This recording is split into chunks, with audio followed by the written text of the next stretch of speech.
Good evening, everybody, and welcome to Upper Dublin High School. It is the site of the game of the weekend across the state of Pennsylvania. It's LaSalle College High School, the Explorers, taking on St. Joseph's Prep, the Hawks. A big-time rivalry in southeast Pennsylvania, and a game that will resonate throughout the entire state and throughout the rest of the regular season. We appreciate everyone being with us here from Upper Dublin High School. We got a full crew. Keith Binsfeld, Oliver Gomez, Tyler Kern is with us as well, and I'm Bob Long. So thrilled that everyone can be here with us here today. Thanks for hanging alongside as we have 15 minutes until we get started. We're going to take a quick break. We'll come back on the other side. You are watching LaSalle football here on Bob Long Sports. Dunphy Ford is Mayfair's neighborhood Ford store. Nobody knows your neighborhood like Dunphy Ford. Nearly 40 years. Right here on Frankfort Avenue. Generation after generation. Our neighbors continue to be our customers. We have access to the cars and trucks you want with financing you need. Dunphy Ford is Northeast Philly's first choice for America's #1 brand. 7700 Frankfort Avenue in Mayfair. Online at www.dunphyford.com. Come experience the Dunphy difference. You'll be glad you did.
They said it couldn't be done, but somehow CCM was able to close this home in just 21 days. Carl, how'd you pull this off? Oh, hard work, dedication, grinding. Were you ever worried? Well, you know, Chloe, they pinned us in deep in the second bedroom, inspection issues, but we regrouped. Knew there was still a lot in play.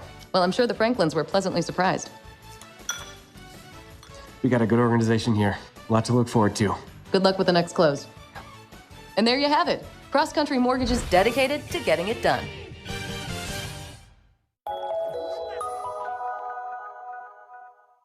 So, it's time for your business to renew your lease.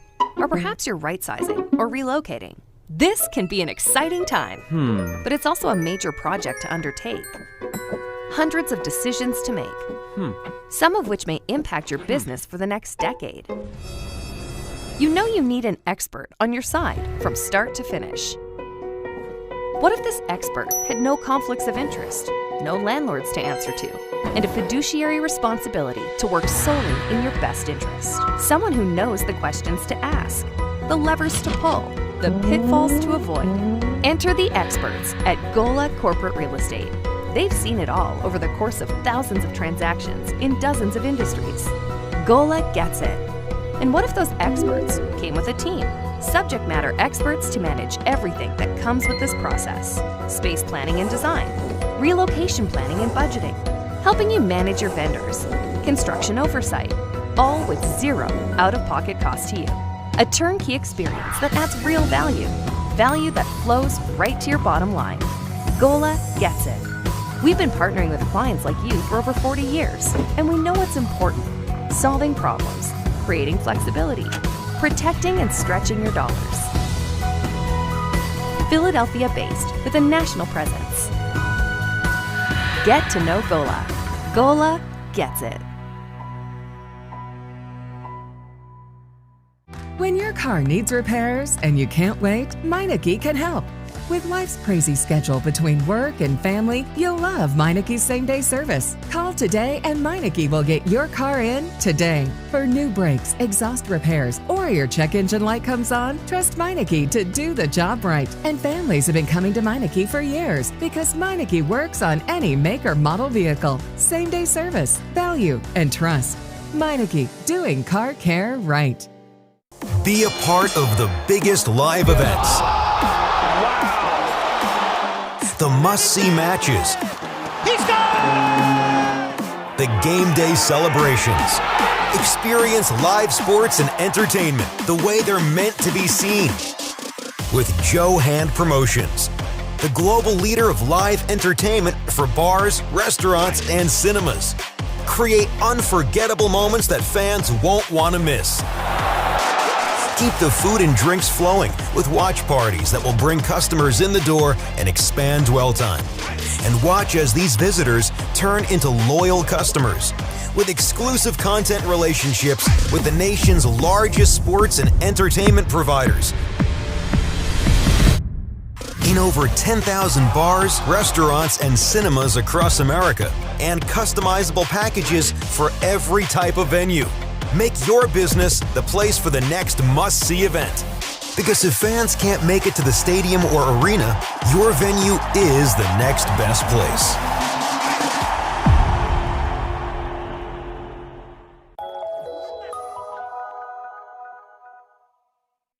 What does this win mean? Been with the family for a long time. With our team chemistry, it was bound to happen. Just close, baby! Such a big win from Cross Country Mortgage. Dedicated to getting it done.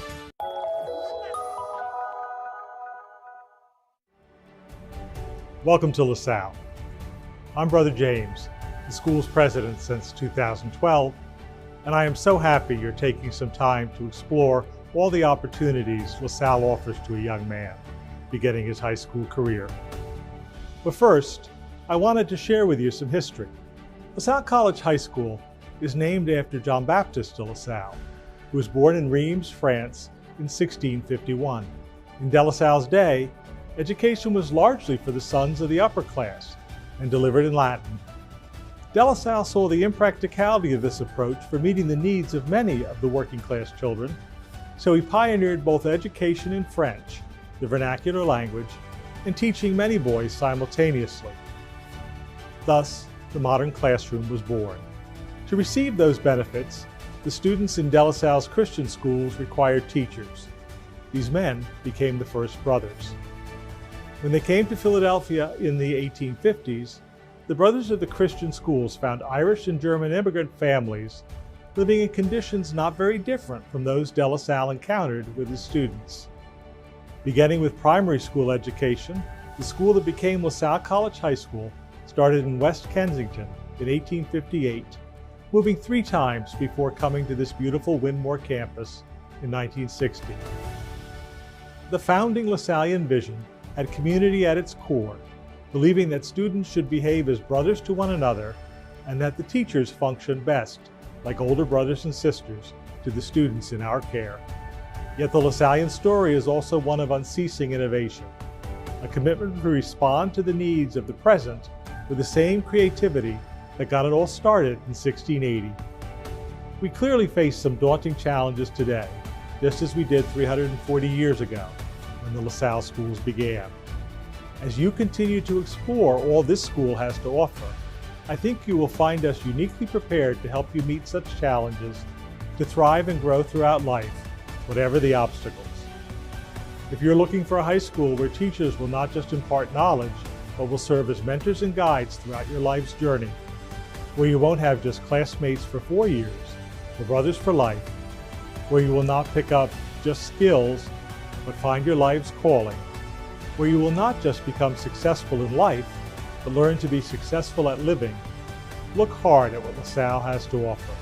See yourself as a LaSalle man, a part of the LaSalle family. God bless you during this time of exploration and always.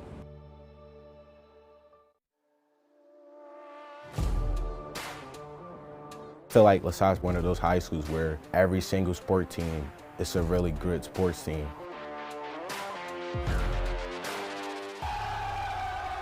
Joining a team or a club, it really gives you that sense of brotherhood that I think most kids look for at LaSalle.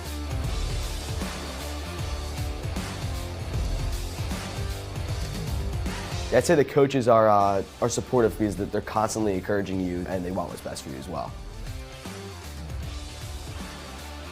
We have everything on campus that we could ever imagine.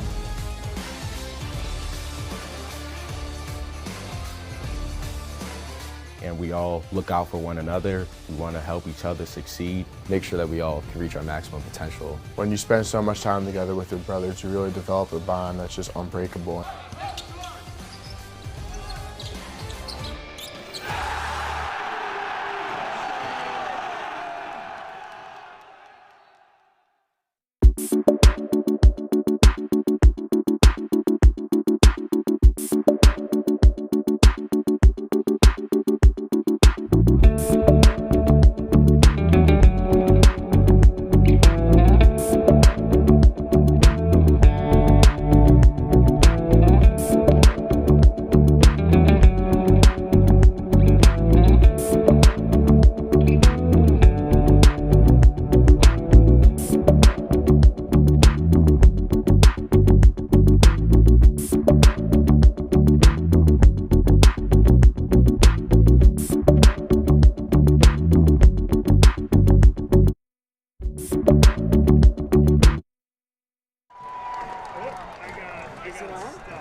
Dunphy Ford is Mayfair's neighborhood Ford store. Nobody knows your neighborhood like Dunphy Ford. Nearly 40 years. Right here on Frankfurt Avenue. Generation after generation, our neighbors continue to be our customers. We have access to the cars and trucks you want with financing you need. Dunphy Ford is Northeast Philly's first choice for America's #1 brand. 7700 Frankfurt Avenue in Mayfair. Online at www.dunphyford.com. Come experience the Dunphy difference. You'll be glad you did.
They said it couldn't be done, but somehow CCM was able to close this home in just 21 days. Carl, how'd you pull this off? Oh, hard work, dedication, grinding. Were you ever worried? Well, you know, Chloe, they pinned us in deep in the second bedroom, inspection issues, but we regrouped. Knew there was still a lot in play. Well, I'm sure the Franklins were pleasantly surprised. We got a good organization here. A lot to look forward to. Good luck with the next close. And there you have it. Cross Country Mortgage is dedicated to getting it done.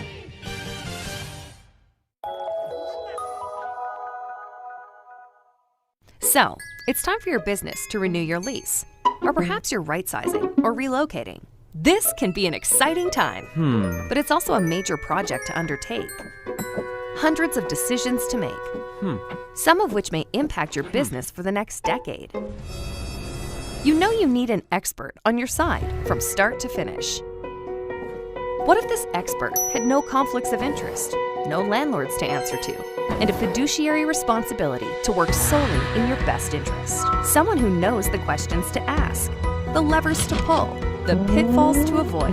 Enter the experts at Gola Corporate Real Estate. They've seen it all over the course of thousands of transactions in dozens of industries.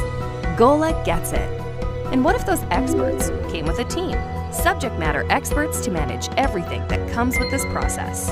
Space planning and design, relocation planning and budgeting, helping you manage your vendors, construction oversight, all with zero out-of-pocket cost to you.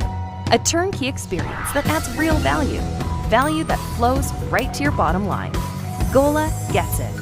We've been partnering with clients like you for over 40 years, and we know what's important: solving problems, creating flexibility, protecting and stretching your dollars. Philadelphia-based with a national presence. Get to know Gola. Gola gets it. When your car needs repairs and you can't wait, Meineke can help. With life's crazy schedule between work and family, you'll love Meineke's same-day service. Call today and Meineke will get your car in today. For new brakes, exhaust repairs, or your check engine light comes on, trust Meineke to do the job right. And families have been coming to Meineke for years because Meineke works on any make or model vehicle. Same-day service, value, and trust. Meineke, doing car care right. Be a part of the biggest live events. The must-see matches. He's gone! The game day celebrations. Experience live sports and entertainment the way they're meant to be seen. With Joe Hand Promotions, the global leader of live entertainment for bars, restaurants, and cinemas. Create unforgettable moments that fans won't want to miss. Keep the food and drinks flowing with watch parties that will bring customers in the door and expand dwell time. And watch as these visitors turn into loyal customers with exclusive content relationships with the nation's largest sports and entertainment providers. In over 10,000 bars, restaurants, and cinemas across America, and customizable packages for every type of venue. Make your business the place for the next must-see event. Because if fans can't make it to the stadium or arena, your venue is the next best place.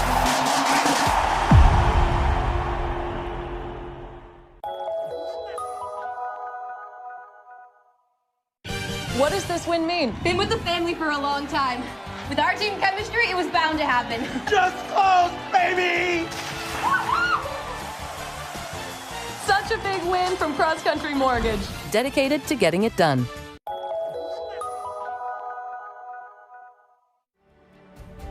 Welcome to LaSalle. I'm Brother James, the school's president since 2012, and I am so happy you're taking some time to explore all the opportunities LaSalle offers to a young man beginning his high school career. But first, I wanted to share with you some history. LaSalle College High School is named after John Baptiste de LaSalle, who was born in Reims, France in 1651. In de LaSalle's day, education was largely for the sons of the upper class and delivered in Latin. De LaSalle saw the impracticality of this approach for meeting the needs of many of the working class children, so he pioneered both education in French, the vernacular language, and teaching many boys simultaneously. Thus, the modern classroom was born. To receive those benefits, the students in de LaSalle's Christian schools required teachers. These men became the first brothers. When they came to Philadelphia in the 1850s, the brothers of the Christian schools found Irish and German immigrant families living in conditions not very different from those de LaSalle encountered with his students. Beginning with primary school education, the school that became LaSalle College High School started in West Kensington in 1858, moving 3 times before coming to this beautiful Wynmore campus in 1960. The founding LaSallian vision had community at its core, believing that students should behave as brothers to one another and that the teachers function best like older brothers and sisters to the students in our care. Yet the LaSallian story is also one of unceasing innovation, a commitment to respond to the needs of the present with the same creativity that got it all started in 1680. We clearly face some daunting challenges today, just as we did 340 years ago when the LaSalle schools began. As you continue to explore all this school has to offer, I think you will find us uniquely prepared to help you meet such challenges, to thrive and grow throughout life, whatever the obstacles. If you're looking for a high school where teachers will not just impart knowledge, but will serve as mentors and guides throughout your life's journey, where you won't have just classmates for 4 years, the brothers.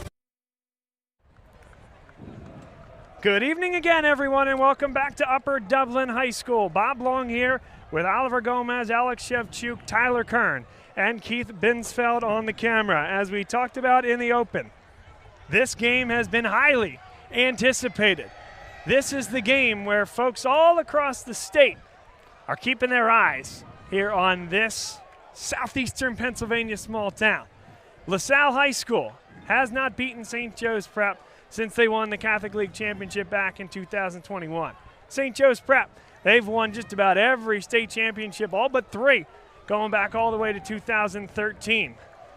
Some talent has left for St. Joe's Prep. A lot of talent has come back in behind. LaSalle, dressed in the navy blue, have a whole new coaching staff and a junior core of talent. And it's for those reasons that this is the anticipated matchup in Pennsylvania here tonight. We are underway. St. Joe's Prep dressed in the white. Kion Billups back deep to receive. And flags come in as Billups rumbles to the 26-yard line. A clear penalty coming against the Hawks of St. Joe's Prep. It will be a hold. Let's introduce you now to the rest of the broadcast team. Tyler Kern, welcome. A former first-team All-Catholic LaSalle Explorer defensive end. Boy, these nights just feel different, don't they? Yeah, they really do, Bob. We talked about this yesterday. You know, we think this is going to be a pretty even matchup today, despite what history has shown us. I talked about how I think, you know, the small things like special teams and penalties will come into play, and they did on the first play of the game right here. Alex Shevchuk is with us as well. Alex, welcome back to the booth. Your thoughts on this one? Yeah, just like Tyler said, 2 of the best teams in the states going head-to-head on this Saturday night, and we're going to see a lot of things that we haven't really seen the entire season for both LaSalle and the Prep. Maybe they've been hiding some plays, so we're going to see both teams at full force today at 7.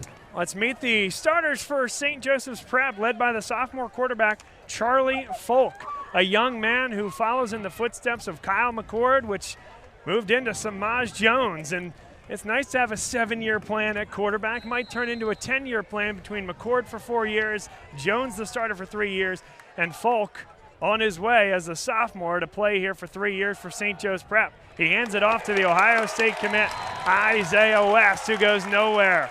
Let's meet the defense for LaSalle. Grayson McHugh, Andrew Sorge, and Jamel Williams up front. They'll run a number of odd fronts, will the Explorers, with 4 in the linebacking core. Chris Filippo expected to be back in the linebacking core here today, but he played some offense last weekend. Do not see him out there in the early stages. Colton McAleer, Dylan Clare, Jack Luthi in that linebacking core. Joey O'Brien and Justin Hawkins, 2 in the secondary as defensive backs. Folks flips it out wide, and Folk able to move the sticks. The primary receivers we'll expect to see for St. Joe's Prep: Elijah Turner, number 6, Chris Steinmetz, a senior, number 16, Jet Harrison, the younger brother of Marvin Harrison Jr., and of course the son of Marvin Harrison Sr. He is just a freshman, and Ramir Hardy, number 1. Up front, Sean Malloy, Khalil Stewart, Jake Namnun, Christian Leonard, and Bleak Turner for the Hawks. First down and 10. Ball just shy of the 20. Folk gets it out quickly and again flips it to the far side of the field. Looks like Steinmetz in there on the catch. Gain of 6. Yeah, what we've seen so far is the St. Joe's Prep has shown a lot of like dynamic fronts, a lot of motion in the beginning, a little bit of deception. Showed empty in the last down, so, you know, looks like they're running some pretty crisp routes out there as they're marching down the field.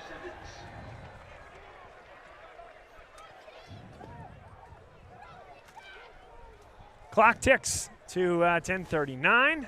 Second down and about 4. In motion comes Elijah Turner. He'll set at the slot, and they'll hand it off to Isaiah West, who's wrapped up by Jack Luthi, not before pushing forward for a gain of 2. It'll be 3rd and a long 1. LaSalle's run defense been so special this year. Their first try stuffed at the line. This one gets a couple, gives them a 3rd and short, but the Explorers going to have to keep that going on defense. making sure you can limit the prep on the ground. So a big early third down. We'll call it a long 1 yard to go.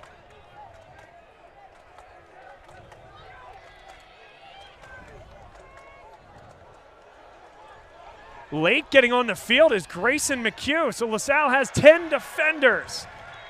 St. Joe's Prep did not substitute. It didn't look like, so LaSalle is not required to.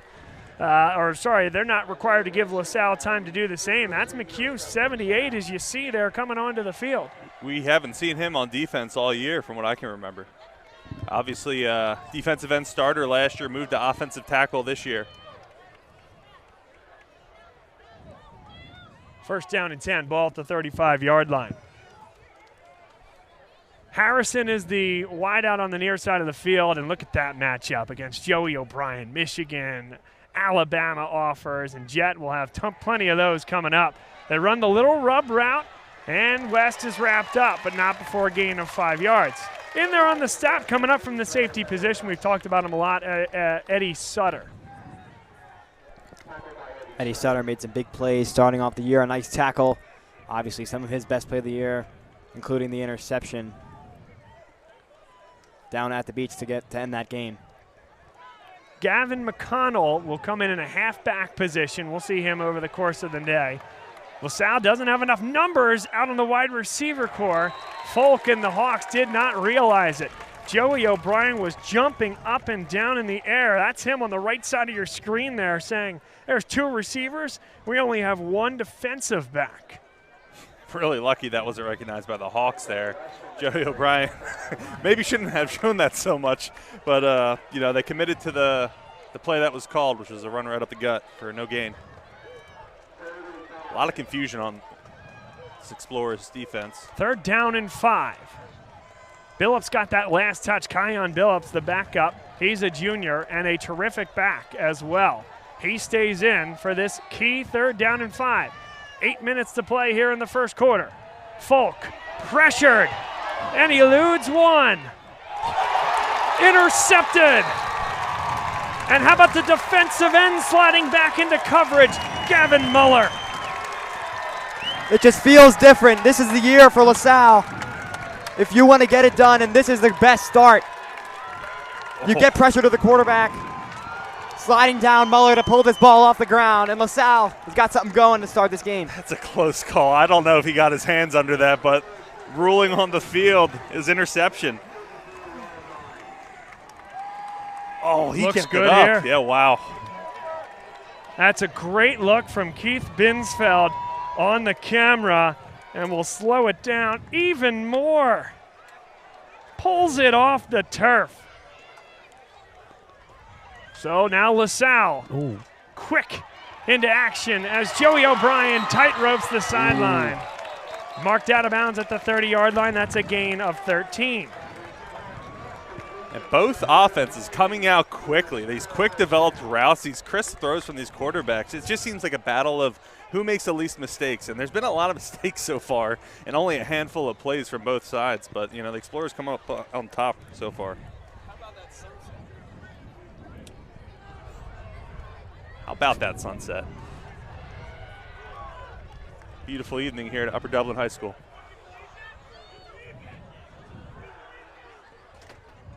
That's Ortiz in motion, running the wheel. They'll go the other way. One-on-one coverage. Got him beat. And a flag comes in on the drop.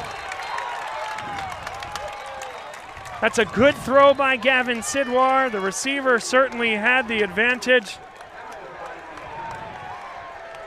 And saw just the tail end there.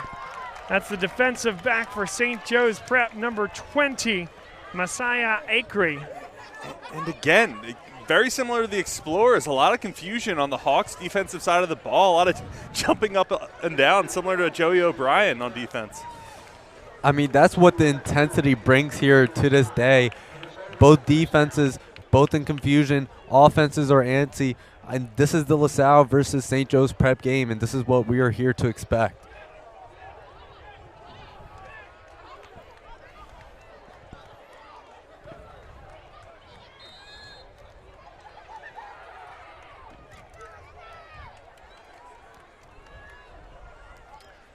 7:41, and after that penalty to St. Joe's Prep, LaSalle is a 1st and 10.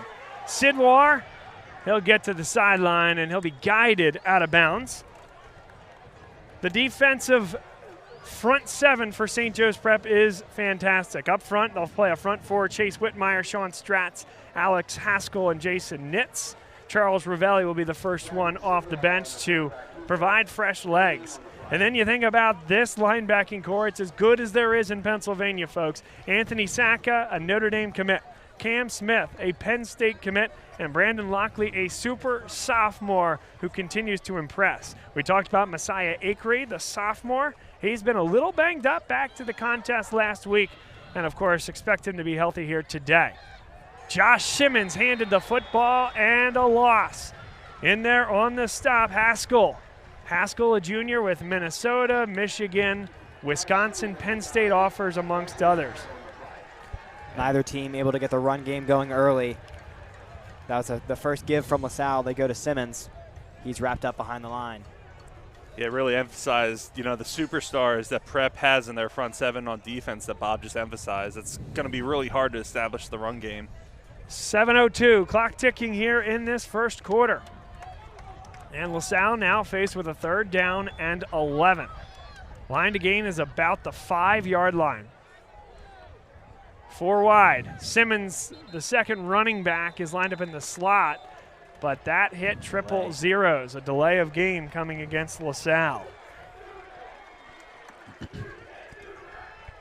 pretty interesting. I might have felt comfortable going for 3 if they didn't get it here, but, bumping them back with this win tonight, I think this is 4-down territory. Of course, Aiden Hatfield has been terrific. The right boot of Hatfield has been a revelation here for this LaSalle team. It may all depend on what they get back here on 3rd and 15. Can they get all the way to the 1st down marker? It'll come up about 3, maybe 2 yards short. And it is decision time. What would be a 25-yarder? Or do you keep the pedal down and trust your junior quarterback, Gavin Sidwar? Offense not going anywhere. Trying to make a statement early as the Prep hustles to get some reinforcements on the defensive side. By the way, it's not just you on your screen. That play clock or the game clock is sometimes skipping a number. So when you see that it goes, say, 6:06 to 6:04, that's not our telecast. 4th down and 3. A lot of pressure. And LaSalle flips it out. J.P. Oates, he's not going to get there. Not even close. St. Joe's Prep brought the numbers up the middle and had the help on the outside. What a peel down there by Lockley. Haskell gets in on the play as well, but that's all about the sophomore Brandon Lockley. That hurts. You get the ball in your opponent's territory to start the game, and you come away with 0 points there. Granted, that opponent is St. Joe's Prep, so. Well, you have 1 turnover and 1 turnover on downs in the first 2 possessions of the contest. And you think about these defenses, guys. I mean, St. Joe's Prep, yes, they've been known for their offense and their defense, quite frankly. But this year, it feels like defense is the calling card. LaSalle, very similar. Dave Sowers coming in to run the defense this year, and that's a heck of a challenge there. Number 5, Isaiah West. Marv Levy said it back in the day, where would you rather be than right here, right now? Hall of Fame NFL coach. And there's 4,000 or 5,000 of our closest friends that agree with that, and many, many more of you watching at home. Flag comes in.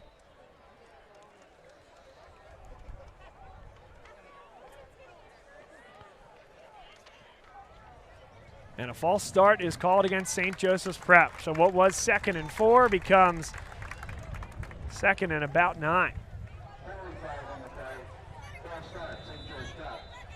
I think that's the 3rd penalty already against St. Joe's Prep early in the first quarter. They go to a pistol formation, and they'll take West off tackle. Isaiah West to the 2nd level. Takes a shoulder at the 24-yard line. not before a gain of 12. Another look. That's how you finish a run right there. Sutter able to meet him at the point of attack. And Oliver, I think that's the name of the game. It is going to be physical here today. Line of scrimmage is always going to win these types of contests. We know there's the talent offensively for both, but physicality has been a hallmark early.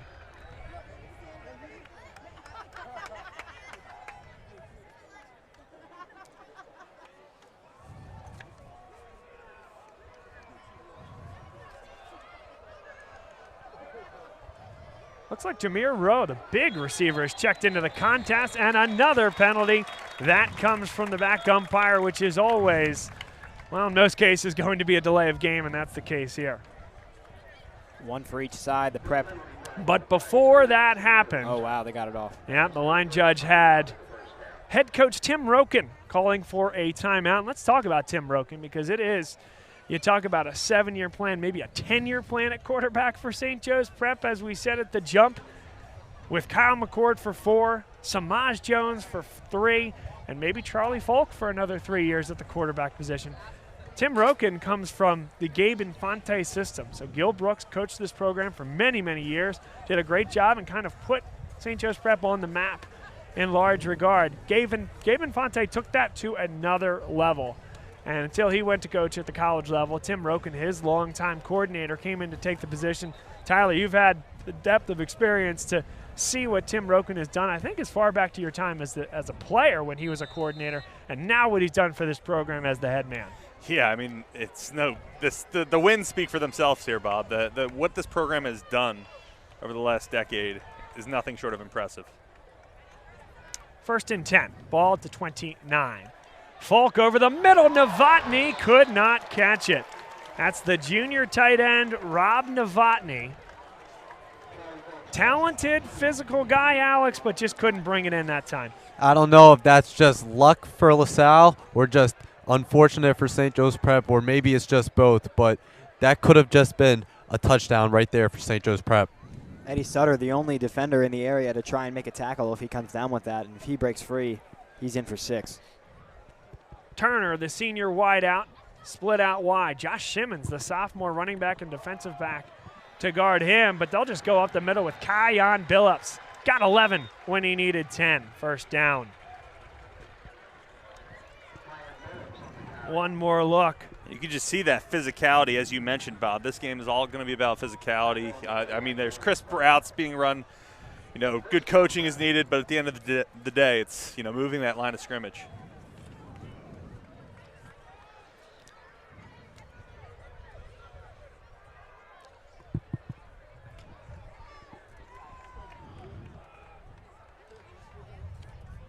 First down and 10. Billups tries to make a move in the hole. Met there by Dylan Clare. I mean, what a season so far Dylan Clare is having.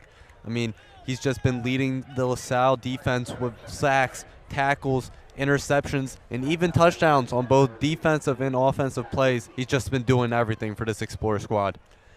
And Oliver, when you have an odd man front like that, right, it's more about, for Jamel Williams and Gavin Muller and Andrew Sorge, it's about picking up a gap and taking on 2 guys and then allowing your linebackers to come in and make the play. Turner on the jet sweep. Hit and dropped. And that time, Oliver, let's talk about the defensive end getting off the ball, getting off the block, making the play. Yeah, that's huge. That's a good play here from the prep. A little bit shifty, trying to get to the outside, but you had mentioned Jamel Williams, and I think we haven't been calling his name as much as we felt we should. I think this is going to be a game where he's going to have a big game to keep this LaSalle defense, holding the prep to where they want them to. And he is such a good player, and we just haven't seen it from him. And it's because of that 3-4. Right. It's because he's playing nose guard, and he's taking on a 280-pound center and a 270-pound guard, plugging that gap and giving those opportunities to Luthi and Claire. It's really been an excellent year. Peterman nearly intercepted Charlie Folk. Oof.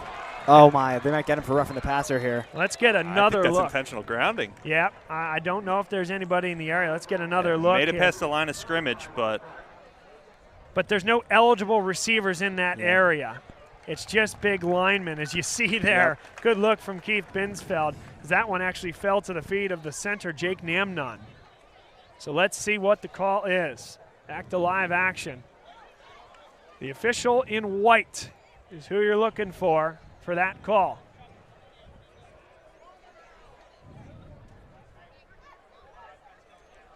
Yep. That hurts. Massive. And that is a spot foul and loss of down. So effectively, like the sack, that is going to bring St. Joe's Prep way back into their own territory. A loss of 9 yards. Leo Ritchie has an offer from UConn, terrific punter, taking over for Skylar Shoulder. You can talk about a 10-year plan. What these guys have had St. Joe's Prep at the special teams. Maybe the best special teams unit in the state of Pennsylvania year over year. And O'Brien takes himself to the turf. 30-yard line is where LaSalle will start offensively. A fast-moving first quarter, 2:51 to play.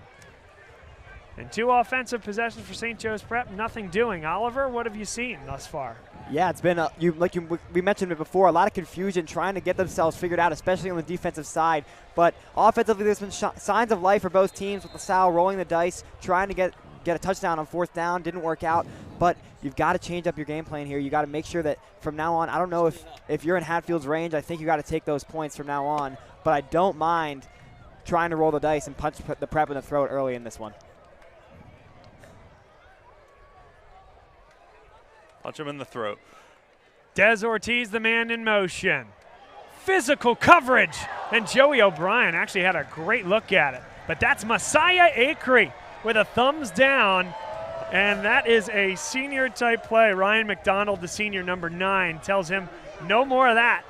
2 thumbs down there, Bob. That ball was right where it needed to be and just went through Joey O'Brien's hands there.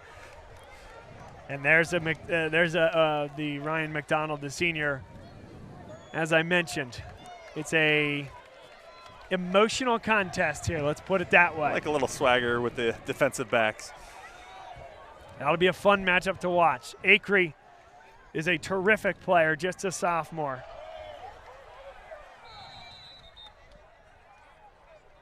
Timeout called by LaSalle. Let's take a quick break here. First quarter action live on Bob Long Sports. Nothing. More and more luxury vehicle buyers are choosing Faulkner Infiniti of Willow Grove for the easy, no-pressure atmosphere. Whether you buy online, in person, or a little of both, Faulkner Infiniti makes it easy and affordable to drive world-class luxury. Choose from the new QX60, full-size QX80, or the innovative QX50. Faulkner always has a great selection in stock, ready for delivery. Come find out for yourself why more people choose Faulkner Infiniti. To be sure. First-time home buyer, seasoned investor, looking to sell a property from the Poconos to the Greater Lehigh Valley, Philadelphia and surrounding areas, all the way to the Jersey Shore. I'm your guy. Speaking of the shore, if you're not down here right now in Ocean City watching this game live, you need to give me a call because you should be down here experiencing the beauty.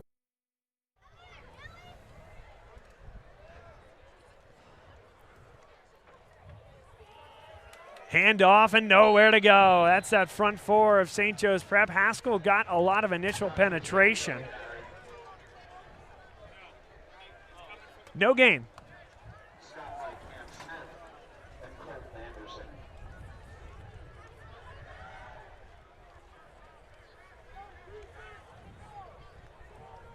.222 to play. First quarter action.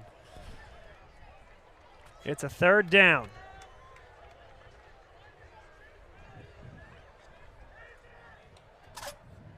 Sidwar, decent protection, takes a shot deep. J.P. Oates could not bring it in. Incomplete. Terrific coverage on the play. And how about the day for Acree so far? They keep going at him, and Acree keeps standing up. Sidwar is putting the ball where it needs to be. But as you said, Acree just being a dog out there and incredible in coverage. So 4th down. LaSalle will punt it away. 4 total offensive possessions to this point. And really not much doing. LaSalle had the best look in that first drive of the contest, getting inside the St. Joe's Prep 10.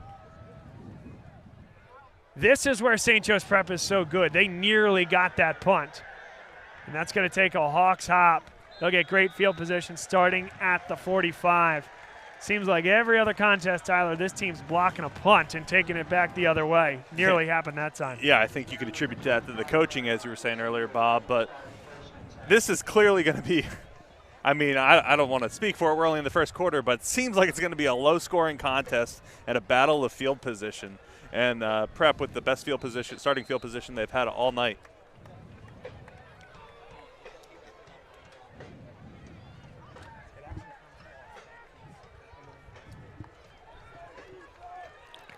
A late substitution here. Sutter comes off and Dolan comes on. That's because St. Joe's Prep went to a 4 wide receiver set. And Dolan's going to have to go one-on-one. They're going right at Dolan. And they overthrow it. Maybe a little miscommunication there as Simmons was the closest one to it. Yeah, it looked like miscommunication in route there. So I believe that was Ramir Hardy. Seemed to ease up on his route there. No apologies. That is Jameer Rowe. Yeah, Rowe's going to check out. He's a big-bodied wide receiver to Hardy's a little leaner, terrific athlete. Hardy has made some unbelievable catches in recent years and has been a big part of this team's success. Now he's really the guy with some of those key guys playing at the next level. Stepping up to the football. A great play by Joey O'Brien. And it'll be 3rd down. Gain of 3. I really like what I'm seeing with Joey O'Brien so far. Seems like he came on with a straight head tonight and is just here for business. Great tackle in open field. Well, there's a lot of eyes on this game, Tyler. A lot of college eyes. A lot of eyes in general. We appreciate everyone watching along with us here tonight. Bob Long, Oliver Gomez, Alex Shevchuk, Tyler Kern, and Keith, the man, Binsfeld on camera. 3rd down, lots of protection, Wow. And he dropped the football. 2 hands on it for Elijah Turner, and this time it's Hawkins. Double thumbs down. That's amazing. Justin Hawkins, not the biggest guy on the field, but a crunching hit. That is awesome. My crew loved that one. Double thumbs down, triple talk. Double thumbs down with the broken thumb. That's what Justin Hawkins is doing today. And this is why this LaSalle team is so locked in for this exhibition today. Yeah, it's a little different when you have a big cast on your hand. That's for sure. Justin Hawkins been just about everywhere in the secondary for LaSalle, almost coming down with a couple picks. He'll get one of these games, but he has been so fantastic in the LaSalle secondary. having issues, Oliver, substituting again. That's the 3rd time that LaSalle has someone late getting on the field. And then O'Brien quickly ran off the field thinking that they had too many men on the field. The only result of that is St. Joe's Prep is going to get a new play clock to work with. And again, they're still confused. LaSalle coming on late. O'Brien back deep to receive. And they will take the 5 yards, whether intentional or not, to give Richie a little bit more room to try to coffin corner this one in.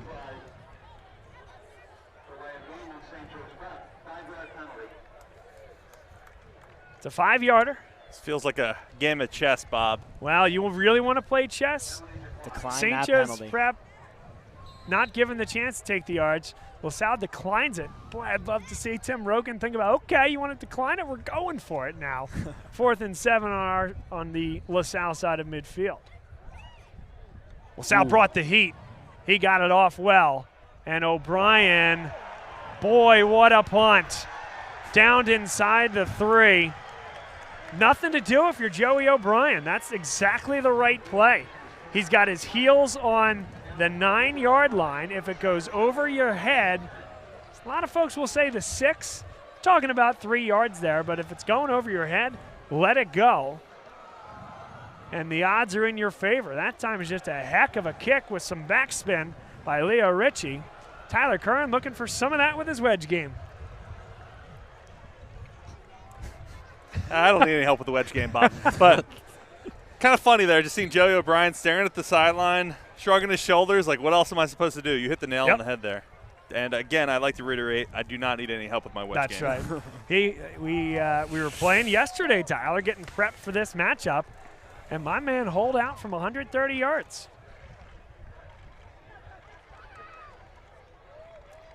Christie is the halfback. They're going to throw the lob. Good hand fighting in there. And who is it again? Messiah Acree. This kid's been unbelievable that time one-on-one defensively against O'Brien. Yeah, Sidwell leading O'Brien, but as you can see at the bottom of the screen, he's trying to get off of Acree. Just slows him up a little bit. And I like the no call. I mean, listen, there was a young man, Oliver, last year, in the last 4 years really, Emilio Agard. He was known for being a bit of a physical defensive back, and he would take that as a compliment. Hey, he's going to jam you, knowing that he's going to get some contact as well. Acree in that very same vein as a defensive back. Flipping it out for Des Ortiz, not much doing there. Throwing into that St. Joe's Prep zone defense. All those eyes, Alex, in the backfield versus kind of running with a man and turning your back to the line. That's how you know that defense is playing zone. And that time Cam Smith came up with the stop. I mean, yeah, it's just so tough for this LaSalle squad to get it out their own 10-yard line. And now they're 3rd and long on the 3 or 4. Now they're ready. I say Cam Smith. He was certainly around the area. McDonald got the first contact. So now it's 3rd down and 8. St. Joe's Prep winning the field position battle. LaSalle does not need to snap this before the end of the quarter. And they won't. So after 1, it's 0-0. Defensive battle between LaSalle and St. Joe's Prep, the kings of the Philadelphia Catholic League. Stay with us. More and more luxury vehicle buyers are choosing Faulkner Infiniti of Willow Grove for the easy, no-pressure atmosphere. Whether you buy online, in person, or a little of both, Faulkner Infiniti makes it easy and affordable to drive world-class luxury. Choose from the new QX60, full-size QX80, or the innovative QX50. Faulkner always has a great selection in stock, ready for delivery. Come find out for yourself why more people choose Faulkner Infiniti. To be sure. First-time home buyer, seasoned investor, looking to sell a property from the Poconos to the Greater Lehigh Valley, Philadelphia and surrounding areas, all the way to the Jersey Shore. I'm your guy. Speaking of the shore, if you're not down here right now in Ocean City watching this game live, you need to give me a call because you should be down here experiencing the beautiful Jersey Shore with us in your own beach house.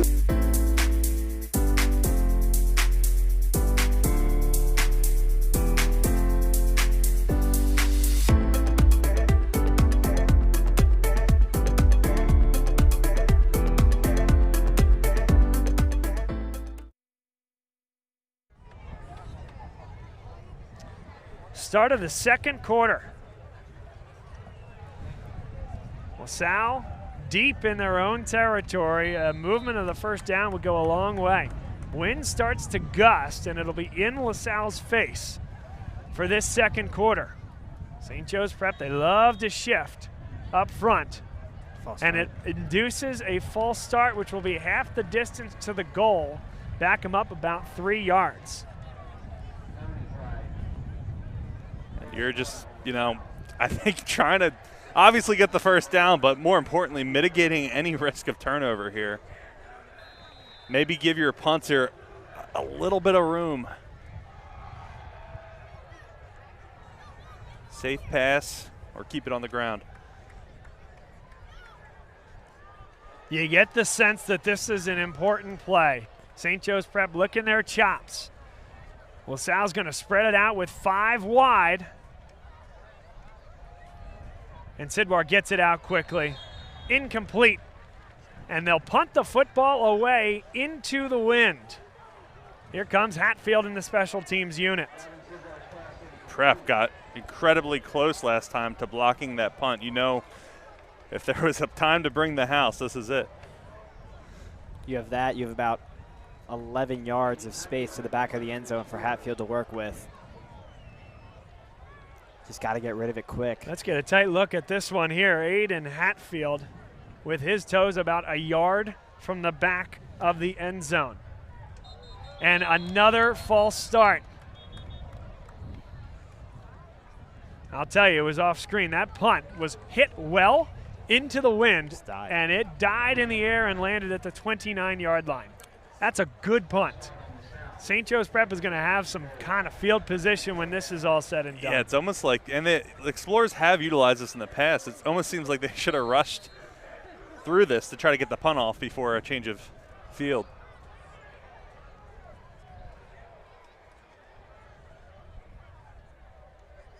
Hatfield gets it off the side of his foot. It lands at the 11 and bounces 12 yards for LaSalle. Fortunate, I suppose. All things considered, that is an Explorers friendly bounce. Technically not in the red zone.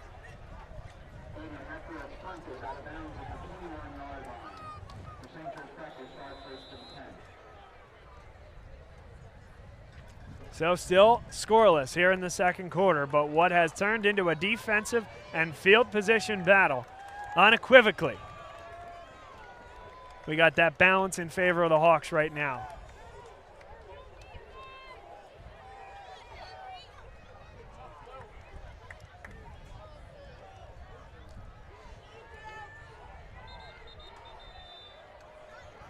And a delay of game against St. Joseph's Prep.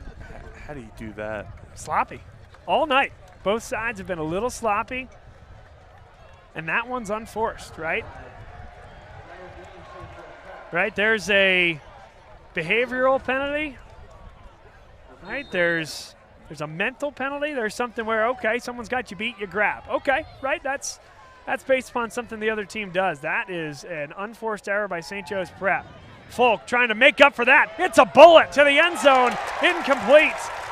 The ball was a half step behind the intended target, and Justin Hawkins there to displace it. Hawkins playing double his size out there. What an incredible play. The young man came to play tonight. Elijah Turner, the intended receiver.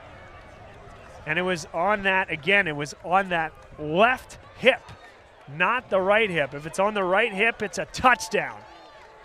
Really more around the left shoulder.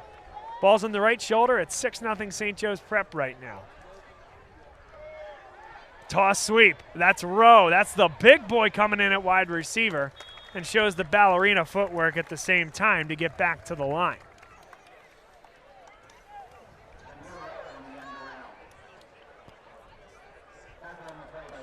It's going to be 3rd and long for the St. Joe's Prep here. In good field position for a field goal here. Could go either or. One of those momentum shifting plays, Alex. All right, if LaSalle gets a stop here, big shift in favor of LaSalle. Folk pressured, fires over the middle, what a catch. First down. Got 12 yards on the play, and Elijah Turner didn't miss that one. Yeah, just wide open there. Nice route, seemed to find the seam in the zone. There wasn't a gold helmet within 5 yards. Yeah, Turner just so fast and very agile at his height and speed, just doing such great things for the St. Joe's Prep team.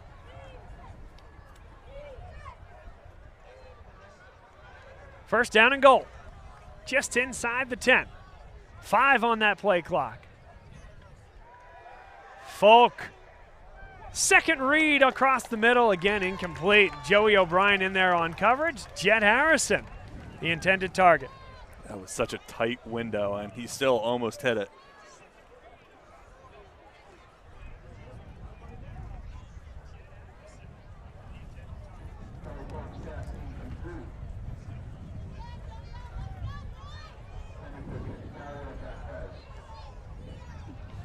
Second down and goal. Haven't seen too much, Bob, tonight of this Explorers pass rush.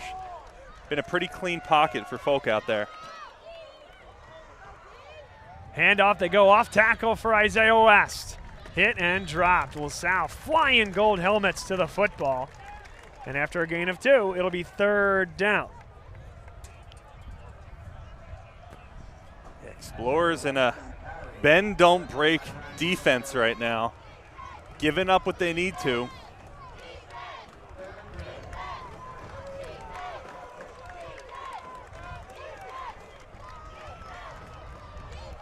Huge 3rd down here. From the 7, Turner in motion. Brilliant play call. Can they make it happen? And LaSalle grabbed. But not a 1st down. You nailed it. And it's one of the bad rules at the NFHS level of football. When you go to the college level, the pro level, that will always be a 1st down.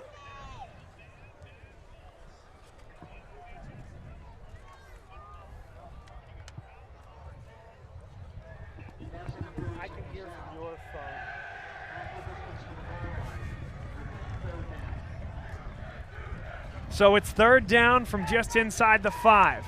And so all things considered, Alex, a good decision. If you're about to get beat there, and LaSalle was about to get beaten there, grab them and live to see another day. This ball's going to West all day, I think. And maybe that's a 4 down call there, huh? Or is that Billups in the backfield? No, it's West. And West is hit. West won't get there, and now it's decision time for St. Joe's Prep. Ball inside the 3.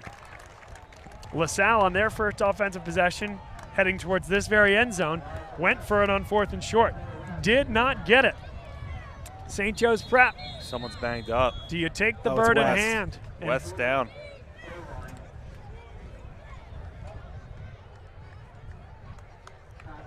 And you hate to see it.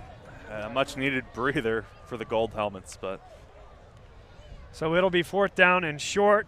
Some great training staff here for St. Joe's Prep to take a look at the Ohio State commit, Isaiah West.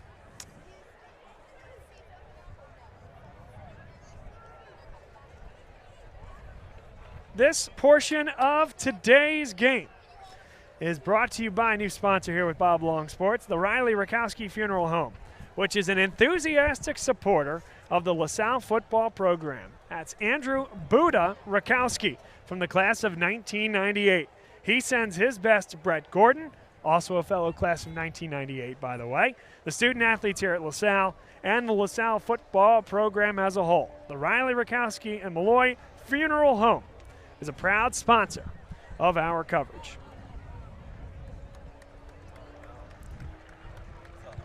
And West is up on his own power, jogging off. He'll have to, though, stay off the field for this 4th down play. And I wonder if that changes the approach here. I think you still got to go for it, but. Yeah, you're inside the 3, especially with the success you just had with LaSalle pinned inside the 5 on the last LaSalle offensive try. Even if you don't get this, you've got the Explorers in a really good position. Same formation. 4th down and goal. They'll pitch it out for Kion Billups. Billups hit and dropped. How about Hawkins? Hawkins the beast. Justin Hawkins, can you make a play? Hello. He is just making plays all over this defense for the Explorers today. And just wow, at a mere height of 5'8", he's just doing anything for this Explorer defense. Playing like a man twice his size out there.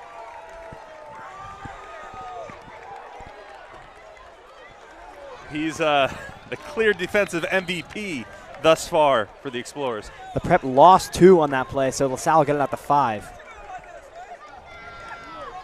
What a game, folks. I don't know if it's exactly what folks expected, but what a game indeed. These guys are going at it. O'Brien has a lane up the sideline, tiptoes his way out of bounds after a gain of 6. And at this point, Oliver, LaSalle just looking for some daylight. Start moving the football. Just trying to give Hatfield a chance, if need be, to punt, but just got to first things first, get out of your own red zone, and then work on the rest of the drive. But it makes sense that you're going to go short to your most athletic guy, and that's Joey O'Brien, to try and pick up a couple yards, and that's what he did. So you've got a 2nd and medium here. Yeah, they gave him 7 on the play. A nice spot from that far side official. Ortiz is the tailback alongside Gavin Sidwar. They run 4 wide receivers. Sidwar flushed. Sidwar fires it for Jimmy Dolan, and that's a first down. So in throwaway territory, running away from the Hawks. How about Jimmy Dolan help your quarterback out, break off the route, and come back to the football? Yeah, Sidwar looked like he was going downfield there. Saw the first down, and, you know, not the most mobile quarterback we've seen, but uses his legs to get out of trouble. Yeah, just like Tyler said, not the most mobile quarterback, but we are seeing Sidwar get out of the pocket today and even make some scrambles. He's been doing that all year. He's been hesitant to go and try to get a couple yards on with his legs, but definitely not a stranger trying to create a play, rolling out of the pocket, and that's a really good throw, having to go sidearm towards Dolan. He's up to the 21. With this defensive front, I think we're going to be seeing him running a bit more tonight. O'Brien's the wideout on the near side. Guess who? Messiah Acree. Loving that matchup here tonight. Ortiz, the man in motion. And Josh Simmons tries to take it off tackle. Commit numbers to the football. Anthony Sacca wearing that very special number 10 for St. Joe's Prep. That's a great story where someone that embodies the senior leader. It is in reference to a former Hawk that wore that number. And I don't know if it was, 10 years ago, about a decade ago, where some of the seniors came to then head coach Gabe Infante and said, hey, we want to do this on behalf of that former teammate. We think it embodies what this St. Joe's Prep program is all about. Sacca goes from wearing 43 to 10 this year for the Hawks. 2nd and 13. Sidwar flips it out wide, and he's had that short one to the outside all day. But guess who? Acree in there on the stop. And just, you know, the Hawks have been doing a great job of putting explorers in 3rd and long territory. This is the, I think, third and 10-plus yard down. And the Prep doing a good job of limiting the secondary, keeping LaSalle to throwing the ball short. It's only been a couple deep falls from Sidwar, and they've both been covered really well. And they're going to need a big play here. It's the first defense that really has kept LaSalle in check all year long, and it's not because of scheduling. This team has had some of the toughest teams in the state of Pennsylvania on their schedule, but St. Joe's Prep doing well. And it's because you're making tackles in the open field. Simmons on a gain of 6, but not nearly enough. Get the ball to the athletes in space. Count on them to make a move. Not that time. Acree in there on the stop. And the game of field position continues here. Explorers looking for a better punt than last time. Have a little more breathing room as well.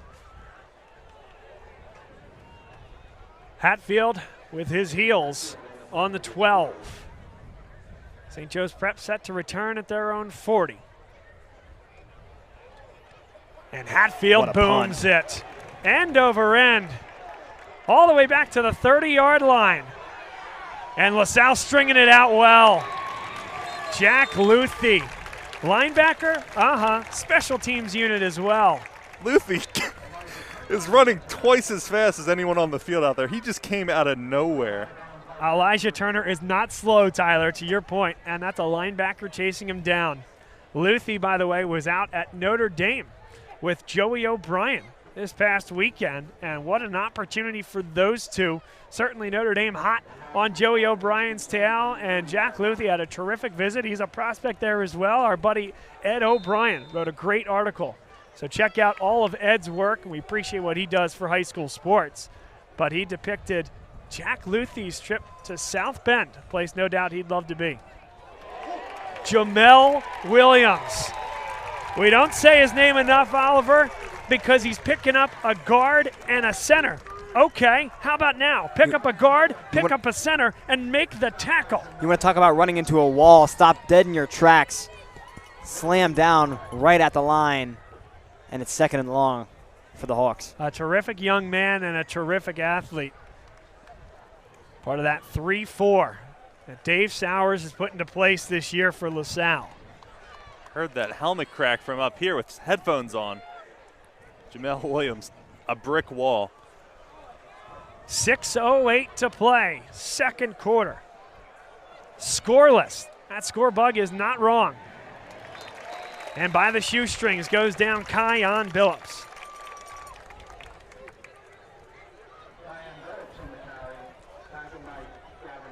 The Hawks electing to go back to the ground after an unsuccessful run on first down. They pick up a couple here. It's going to be a 3rd and 6. And a big night as well, Alex, for Gavin Muller. Had the interception on the first offensive possession for St. Joe's Prep and a nice shoestring tackle to make it 3rd down and 6. I mean, how much has his role grown over his 4 years at LaSalle? I mean, he's been a LaSalle football player all 4 years at LaSalle and has just been loyal to the program, and he's getting it done today. That's a big-time throw by a big-time sophomore quarterback to a big-time freshman receiver. That's Falk to Harrison. You don't see too many freshmen starting for top 5, call number 1 in the state. That's incredible. It's a great route by Harrison. It's a confident throw, right? That ball, okay, it's 5 yards down the field. That's 25-ish yards across the field with Joey O'Brien being the underneath corner that's ready to jump that route if that ball's not where it needed to be. Big time from Folk. Dylan Clare in there on the stop. Kion Billups. That's a gain of 7. And you can tell that this is just such a well-coached team. These routes are crisp. The amount of practice and training that goes into running these kind of routes at this level cannot be overstated.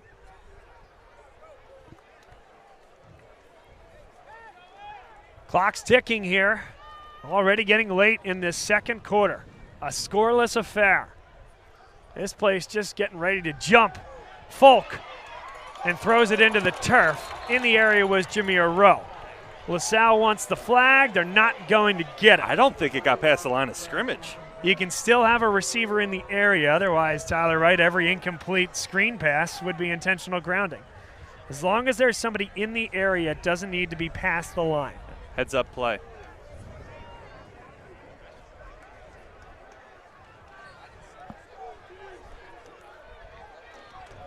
Third down and 3, and you would think, again, a field position game developing, but you'd think 4 down territory here. And Isaiah West back into the football game. St. Joe's Prep very, very happy, and so are we to see him back in the contest. Just a terrifically talented young man, and you don't want to see anybody go down in this contest. You want to see good on good, Tyler. Yeah, and you can see Folk there screaming at the sideline. 4 seconds left on the play clock. Hawks have to burn another timeout. That could be useful in the last 4.5 minutes of this quarter. Let's take this opportunity to tell you about E&M Insurance, an independent local insurance agency serving the area's business and personal insurance needs. Owned and operated by Chris Marr, class of 1989, and father of Brendan and Ryan, also alums of LaSalle. Located in North Wales, E&M has been servicing the Delaware Valley insurance needs since 1988. Built on the principles of providing superior customer service and quality insurance solutions for their clients. They're an independent agent, meaning they work with a select group of highly rated insurance companies that have proven their performance over the years. E&M can help provide solutions for your business and personal insurance on all levels, excelling at providing coverage, finding the best coverage at the best rates. Visit them at EANDMinsurance.com. EANDMinsurance.com, or find them on Facebook. Third down. It's a big one. 3 yards to go. It's deflected and nearly intercepted. Closest to it was the sophomore Josh Simmons. And LaSalle was ready defensively for that. Finally, the pass rush seeming to get home there. Keenan Stahl. We're seeing more and more of Stahl as the year goes along, Oliver. He has been terrific. Do you agree with the punt here, Bob? I do. I think that what you're playing here is a field position game, and you're trying to pin LaSalle deep. You saw the last one come off the side of Hatfield's foot, 2 ago. You're downwind. It's just the way this one is going. And O'Brien Heels on the 10, makes the catch right there. So that's going to be 3 straight drives. LaSalle is going to start inside the 10. They're going to mark this one just about exactly at the 10, but not ideal field position for the Explorers as they haven't got themselves beyond the 50 in any of those drives. I do think it tells you a lot about what this LaSalle team is, Tyler, and how this St. Joe's Prep team respects LaSalle. They've always respected them, don't get me wrong, but any other year, that's Isaiah West plowing off tackle for a 3-yard gain and a first down, and now they're playing the chess match and winning the field position battle against LaSalle. I feel like they're playing to their strengths here, again, with that strong front 7 on defense. I mean, Maxwell Roy isn't even playing, right? We haven't talked about him at all. And flung behind Joey O'Brien. He was the closest to it. Dangerous ball from Gavin Sidwar. Sidwar taking a big hit there as well. But I think if you put Maxwell Roy on this front 7 and you have Cam Smith and Anthony Saka in that linebacking core, you have Alex Haskell, the junior, in there, and Brandon Lockley, the sophomore linebacker, I don't know if I personally have seen a better high school front 7. That's if Roy is playing. Certainly, Stratz has come in and done a great job. Whitmire and Nitz on that front line to join Haskell. It's still an extremely formidable front 7, and it was the biggest question mark coming into this contest. 3 on the play clock, 2nd and 10. Sidwar gets good protection this time, and off his back foot, incomplete. Incomplete is the call. Punched away from J.P. Oates before he could get the 2 feet down and make a football move. You can be the judge at home. J.P. Oates having a tough game thus far, going up against the best competition yet, and fortunate that was an incomplete pass. Prep sideline doesn't like it, but that's huge as you got another 3rd and 10. In this first half, I think this is the 4th 3rd and 10. And the running game, Tyler, is completely a non-starter right now for LaSalle. And the Explorers have leaned heavily on getting the ball quick and outside. The last 5 games, I haven't seen that play developed once. 4:22 on the clock. It's 3rd down and 10. Need to get to the 20 for the first. And they're going to count on O'Brien to make a move. He's got a first. What a big play. Spoke that one into existence, Bob. That's the exact play I was talking about. They've been leaning on Joey O'Brien, getting it to the outside. O'Brien using the momentum of the cornerback to spin inward and get the first down. And they spread him out wide there. They had 4 wide there. Nick Swanson was on the near side of the field. He's coming out that way again. Try to stretch and make St. Joe's Prep defend the whole field. It's a great call there, Tyler Kern. Former defensive end, future offensive coordinator. 1st and 10. Sidwar, again, good protection as he fires it deep. Nearly intercepted. Roman Colabardino closest to it. And Messiah Acree was the one in coverage. And they just keep going after Acree, don't they? That's one-on-one on the near side with Swanson. They throw to him, but bearing down, the hole clogs up. Fortunate that the Prep isn't going the other way with this one. And Sidwar's arm has been solid tonight. The decision to make that throw, I'm not so sure of. He might have seen something before that route fully developed. Yeah, I'll go one further. That ball's got to be picked. Yeah. That ball's got to be picked by Colabardino. He got 2 hands on the football. There's a phrase for that, Bob. There's a reason he's on defense. I don't know about in Colabardino's case. He has been a heck of a safety for many, many years, getting picks. Good throw to the outside, and they're just wearing out that sideline. Joey O'Brien. 3:45 to play here in this half. 0-0. This St. Joe's Prep defense is definitely a sight to behold. The way they've held this Explorers offense that we've seen be explosive for 5 of their 6 games. A lot of folks watching this across the state. A couple programs in particular. Roman Catholic, Bonner Prendergast, the other competitors in the Philadelphia Catholic League Reg Division. How about a shout out to the Imhotep Panthers, who will await the winner of matchup number 2 in a District 12 final in mid-November. And high school fans all across the state, welcome to Bob Long Sports. Good looking ball. There's a lot of hand fighting and Messiah Acree. That's the guy they want to go at, apparently. The ref tells him to cut it out. Maybe one warning. And Brett Gordon speaking to that same ref as well. Well, Brett Gordon's not worried about the taunting. He's worried about the holding and the 2 hands on Nick Swanson. No doubt Swanson is being aggressive and physical there as well. And the official let it go.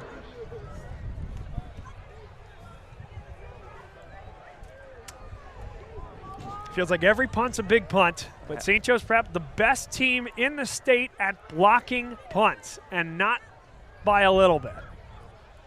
Hatfield. Oh, no. Off the side of his foot, and it's caught there by St. Joe's Prep. They'll get the football at the 31. And so, Tyler, why not go for it on 4th and 3 from the 43? Because now your defense gets a stop. You got the ball inside 3.5 minutes. You're 10 yards shorter. You're betting on yourself to make less mistakes, and that's exactly what St. Joe's Prep did. Paid dividends here. And you get the feeling that they need to score when they're out at the 30 here. And they get a nice long pass. It seems like once they hit that red zone, the Explorers' defense really tightens up. The post has been there as well, Tyler, to your point. Had a really good look to Turner. That was really one of the only missed throws by Charlie Folk here today.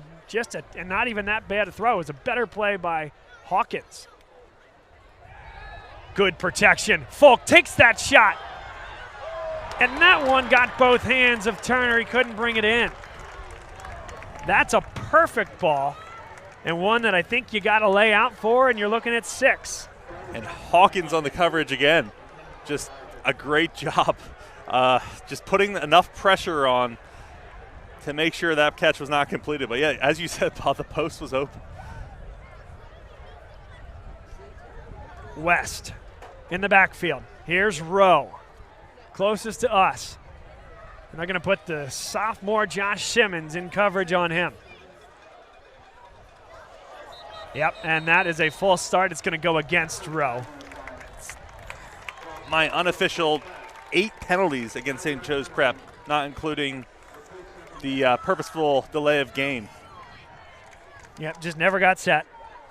Never got set, and that's another one of those ones that you can avoid. It's a self-inflicted mistake. Well, Sal definitely winning the penalty battle right now, but the scoreboard still 0-0.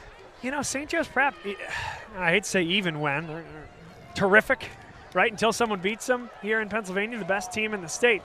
But when they had McCord and Harrison and Jones, they would have issues with penalties at times, and that's going to lead to a sack like that. Gavin Muller putting up tallies in every aspect of the scoring column. Give him an interception and give him a sack now. Just like you said, Bob, he's putting a tally in every category, and that's what he does. Gavin Muller. We talked about earlier how limited the pass rush has been from LaSalle in these past few minutes.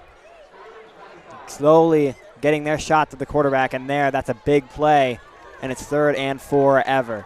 So Dave Sowers, what a job this defense has done, by the way, but a rare situation.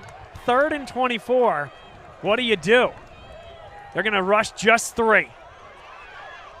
Folk, incomplete, Joey O'Brien.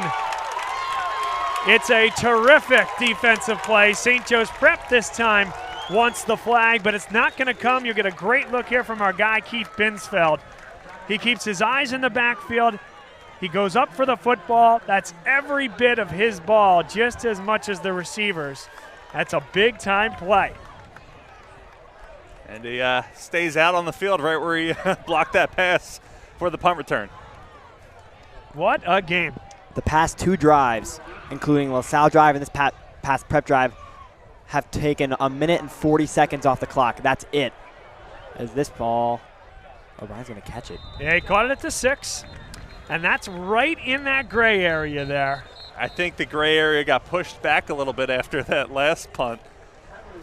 Flag down at the 20. It's going to the 3.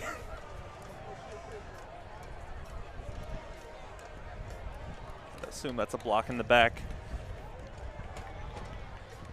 Waiting for the white hat. Yep. to hold against LaSalle. So half the distance from what they have it marked at the 7. LaSalle will get it back at the 3.5-yard line. I can confidently say, Bob, sorry to cut you off, that they've been here before. This is not the first time they've been in this field position tonight. That's 4 straight drives starting from inside the 10. And now Brett Gordon, ever the aggressive offensive mind and a terrific offensive mind. Do you think about running the football here? I know it's been persona non grata here, but St. Joe's Prep, make them burn some timeouts. They got 1 left. 2:28, and the Prep got the football to start off the game.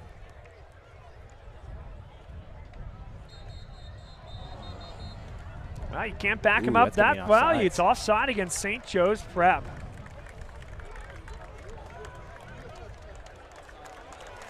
Let's see. Perhaps it's Chase Whitmire there. Tough to tell. I think he just lined up. I don't think anybody jumped. It was just at the snap. And if you're lined up offside, unlike the college level, you don't play the play out. And that looked like it was going to be a run, actually. Put that man in motion. They've had the fullback motion all year, and it usually is a handoff to Ortiz.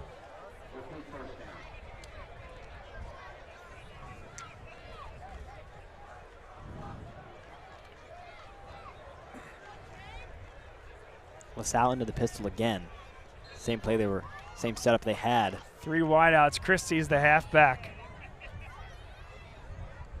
That's Alex Haskell, the one stunting towards the middle there. Christie. That halfback position. He'll try to set the edge and does well. Des Ortiz steps out of bounds, but not before a first down. Got about 10, maybe 9 yards on the 1st and 5 run. And just like you were saying, Bob, LaSalle's going to start going into that run game, and they want to start letting the clock die down a little bit, make St. Joe's Prep use those timeouts so they can go into the second half with an offensive advantage. Although that time's not going to run down when Ortiz runs to the boundary and steps out of bounds at 2:20 to play. But a little breathing room here for LaSalle. Trips on the far side of the field tight. Sidwar goes down. Big loss on the play. He lost 12. And now St. Joe's Prep, do they call timeout? There it comes. The whistle comes at 2:08. And you can see just a mishandling of gap assignment there. Nothing special. They only brought 3 men there. And when you're bringing 3 men and you still get the sack, you know that there's a problem up front. Brandon Lockley and Alex Haskell in there on a half sack. Take this time out to tell you about our good friends at CJO Design and Construction. Great landscape contracting firm here in the greater Philadelphia area. Chad Ormond and his crew do a great job. They did a great job for my wife and me. I'll give you a personal testimonial about these guys. But they can do it all, whether it's just kind of regular backyard work, putting in new beds or remulching things. But really, these guys can do it all. They can hardscape a patio for you. They can put a little addition onto your house as well. Or maybe you just want to totally transform your backyard living experience. Call Chad. And you can visit them at cjodesignandconstruction.com. We appreciate their sponsorship and the support of what we've done for many years here. So I was not keeping track of the timeouts as well as I could have, Oliver. The scoreboard doesn't have it. Yeah, I believe they had to use 2 because of all that confusion that was happening earlier in the game. I believe they had to use 2 when the play clock was running down. They've at least used 2. At least, right? And so that would have had to been most likely their 3rd. So they might have 1, we're saying. They might have none.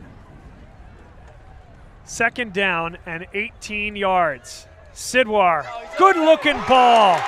Des Ortiz slipping out of the backfield and winding his way past the linebacker Cam Smith, putting him in a really tough spot defensively. Yeah, just seemed like a bit of a mismatch there. Get your running back involved in the passing game. They see something and they do a hurry-up offense here.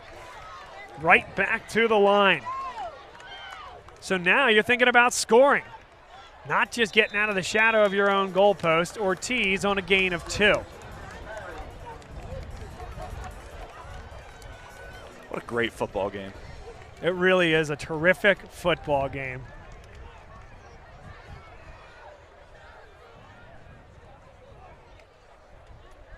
Ortiz has to pick it up. Sidwar saw it and got rid of it quickly. Good coverage out there by Roman Colabardino. And Ortiz just a little late there.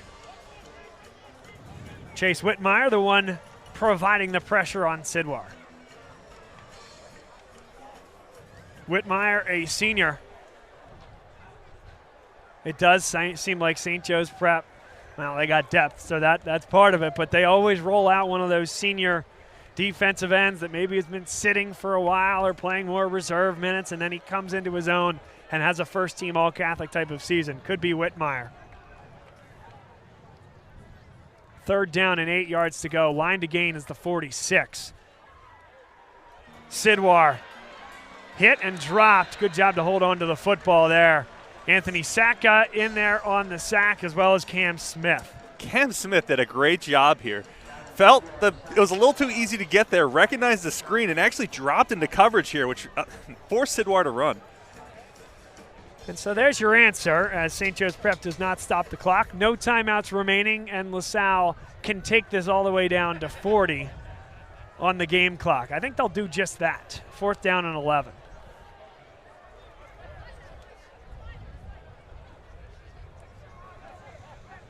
It's just, again, just a game of chess. Two pretty equally matched teams in terms of talent. It comes down to coaching and strategy. Timeout on the field.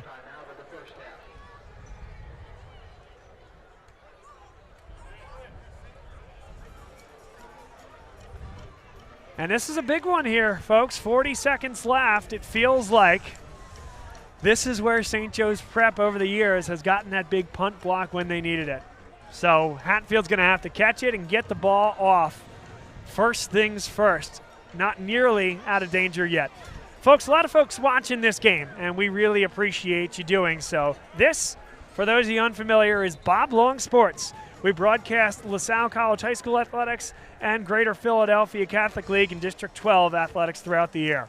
So if you like what you're seeing, give us a follow on Twitter, on Instagram, and make sure you hit that subscribe button on our YouTube channel as well. It really helps us as well if you like the video. And why wouldn't you like what you're seeing here? Two of the state's best going at it.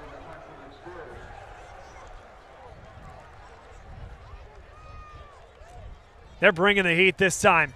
Hatfield got it off the side of his foot. It takes a LaSalle hop. And LaSalle does a really, really nice job covering that. 9 seconds off the clock. That was Chris Heck on the punt. That's a good call. Personnel change there for LaSalle after Hatfield struggled on the last one. And we saw Heck last week taking all the kickoffs, field goals, all kicking responsibilities. So good to see him out there. He hasn't been given an opportunity for a PAT or a field goal, and that's where he's really excelled this year. But Chris Heck doing all the work last week. And 31 seconds, 55 yards to the end zone. With no timeouts. With no timeouts, or if you're going to try to get yourself in a spot where you can put 3 up. And so you look at what you have here. You got one-on-one coverage on the outside, but if you're LaSalle, you like who it is. And that is a conservative play call without any timeouts. Perhaps you run it once, you see if you can get a gash run and go from there, but I am surprised with Jed Harrison and Elijah Turner why you don't take a shot there. Wow. The chess match continues, and we are deadlocked just as we started. 0-0. I could argue the best offense that LaSalle, I don't want to get myself in trouble, has ever had, certainly through 6 games. And they put nothing up in the first half. St. Joe's Prep, one of the best defenses that they've ever put on the field, are the ones that hold them there. And then Charlie Folk, Tyler, he made a couple big-time throws. You know this kid has it. Colleges that are all over him, the Power 4 schools, know he has it. He's just looking for that one big play to make the difference. They've had 3 or 4 in the end zone that for one reason or another went begging, and that's how we get to a 0-0. Yeah, just inches away from at least 6 points. He had 2 open touchdowns it seemed there. Great coverage from Hawkins on both of those plays, actually. It's been a great football game. I love a defensive battle like this. It's been a battle of field position and a battle of who makes the least mistakes. There hasn't been any crazy erroneous mistakes, and if there have been, they've been made up in other ways. So it's been a fun football game. Not a seat to be had here, folks. Halftime at Upper Dublin High School, and to the thousands watching alongside, thanks for being with us here tonight. Don't go anywhere. Dunphy Ford is Mayfair's neighborhood Ford store. Nobody knows your neighborhood like Dunphy Ford. Nearly 40 years. Right here on Frankfurt Avenue. Generation after generation, our neighbors continue to be our customers. We have access to the cars and trucks you want with financing you need. Dunphy Ford is Northeast Philly's first choice for America's #1 brand. 7700 Frankfurt Avenue in Mayfair. Online at www.dunphyford.com. Come experience the Dunphy difference. You'll be glad you did.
They said it couldn't be done, but somehow CCM was able to close this home in just 21 days. Carl, how'd you pull this off? Oh, hard work, dedication, grinding. Were you ever worried? Well, you know, Chloe, they pinned us in deep in the second bedroom, inspection issues, but we regrouped. Knew there was still a lot in play.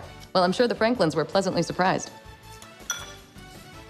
We got a good organization here. A lot to look forward to.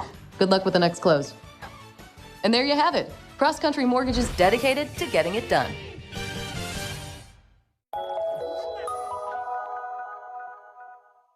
So, it's time for your business to renew your lease.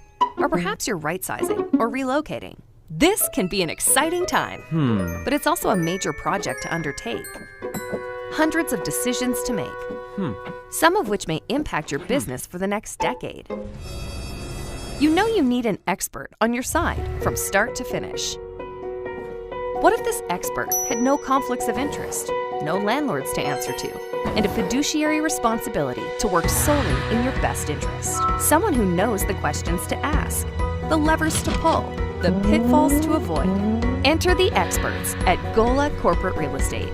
They've seen it all over the course of thousands of transactions in dozens of industries. Gola gets it. And what if those experts came with a team?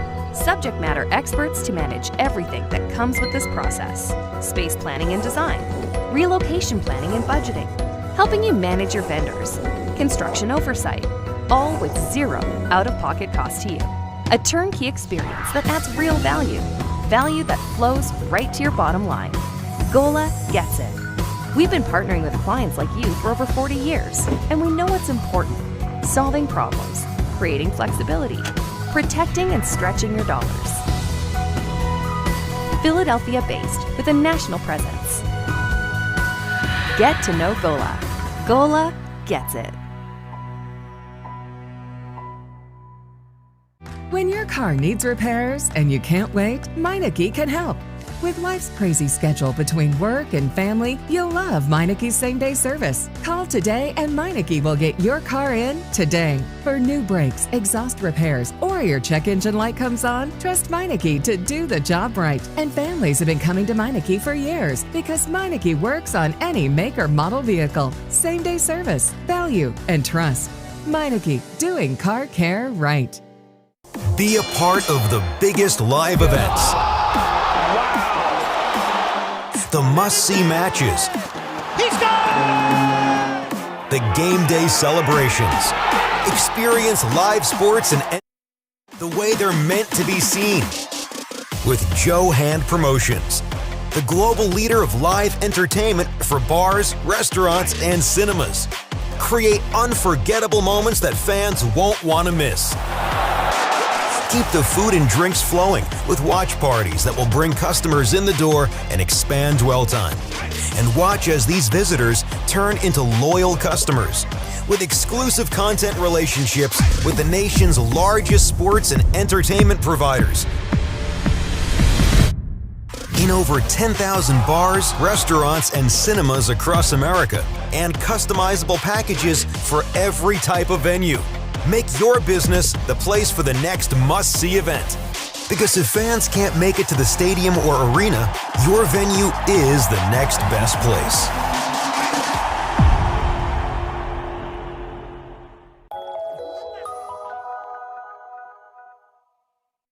What does this win mean? Been with the family for a long time. With our team chemistry, it was bound to happen. Just close, baby! Such a big win from Cross Country Mortgage. Dedicated to getting it done.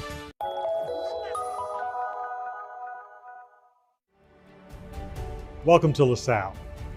I'm Brother James, the school's president since 2012, and I am so happy you're taking some time to explore all the opportunities LaSalle offers to a young man beginning his high school career. But first, I wanted to share with you some history. LaSalle College High School is named after John Baptiste de LaSalle, who was born in Reims, France in 1651. In de LaSalle's day, education was largely for the sons of the upper class and delivered in Latin. De LaSalle saw the impracticality of this approach for meeting the needs of many of the working class children, so he pioneered both education in French, the vernacular language, and teaching many boys simultaneously. Thus, the modern classroom was born. To receive those benefits, the students in de LaSalle's Christian schools required teachers. These men became the first brothers. When they came to Philadelphia in the 1850s, the brothers of the Christian schools found Irish and German immigrant families living in conditions not very different from those de LaSalle encountered with his students. Beginning with primary school education, the school that became LaSalle College High School started in West Kensington in 1858, moving 3 times before coming to this beautiful Wynmore campus in 1960. The founding LaSallian vision had community at its core, believing that students should behave as brothers to one another and that the teachers function best like older brothers and sisters to the students in our care. Yet the LaSallian story is also one of unceasing innovation, a commitment to respond to the needs of the present with the same creativity that got it all started in 1680. We clearly face some daunting challenges today, just as we did 340 years ago when the LaSalle schools began. As you continue to explore all this school has to offer, I think you will find us uniquely prepared to help you meet such challenges, to thrive and grow throughout life, whatever the obstacles. If you're looking for a high school where teachers will not just impart knowledge, but will serve as mentors and guides throughout your life's journey, where you won't have just classmates for 4 years, but brothers for life, where you will not pick up just skills, but find your life's calling, where you will not just become successful in life, but learn to be successful at living, look hard at what LaSalle has to offer. See yourself as a LaSalle man, a part of the LaSalle family. God bless you during this time of exploration and always.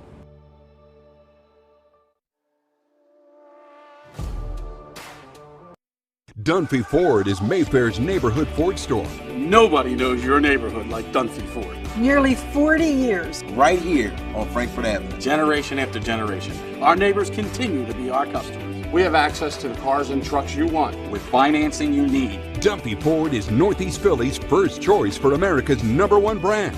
7700 Frankfurt Avenue in Mayfair. Online at www.dunphyford.com. Come experience the Dunphy difference. You'll be glad you did.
They said it couldn't be done, but somehow CCM was able to close this home in just 21 days. Carl, how'd you pull this off? Oh, hard work, dedication, grinding. Were you ever worried? Well, you know, Chloe, they pinned us in deep in the second bedroom, inspection issues, but we regrouped. Knew there was still a lot in play. Well, I'm sure the Franklins were pleasantly surprised. We got a good organization here. A lot to look forward to. Good luck with the next close. And there you have it. Cross Country Mortgage is dedicated to getting it done.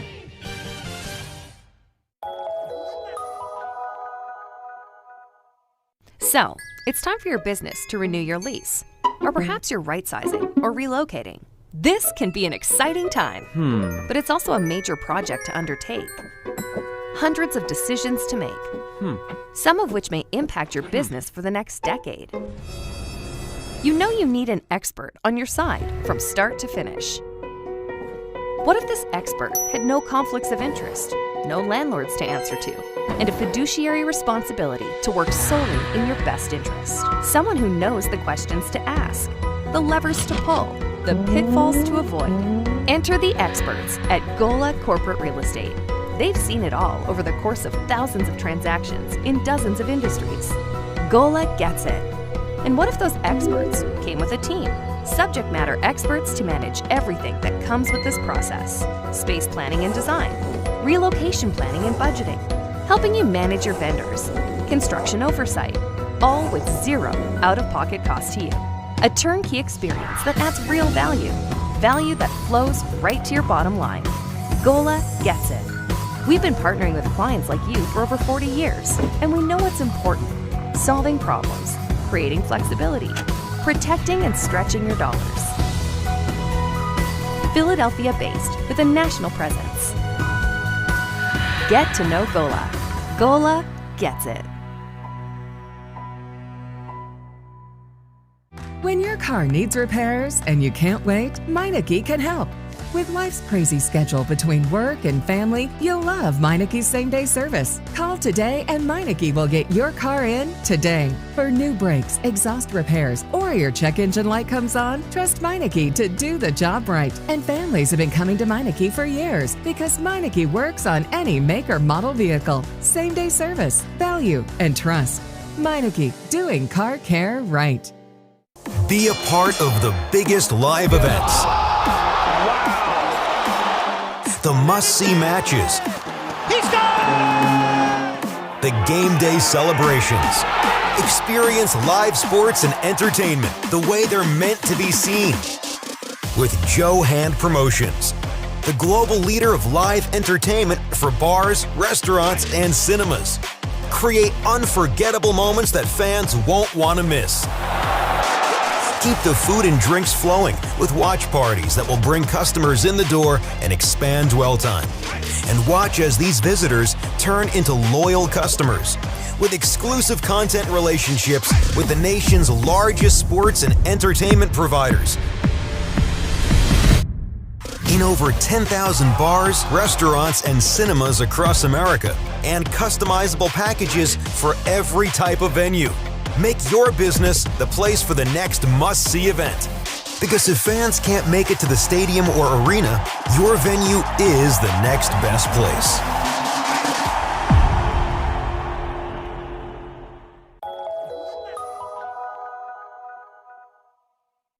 What does this win mean? Been with the family for a long time. With our team chemistry, it was bound to happen. Just close, baby! Such a big win from Cross Country Mortgage. Dedicated to getting it done.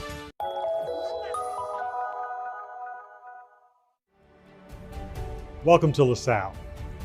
I'm Brother James, the school's president since 2012, and I am so happy you're taking some time to explore all the opportunities LaSalle.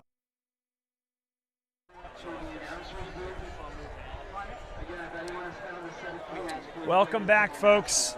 It is halftime at Upper Dublin High School. Bob Long, Oliver Gomez, we got Tyler Kern, and we got Alex Shevchuk here. And we're going to bring you live inside the broadcast booth here with the selfie cam. Look at that, Chad Oman in the background. Good to see him.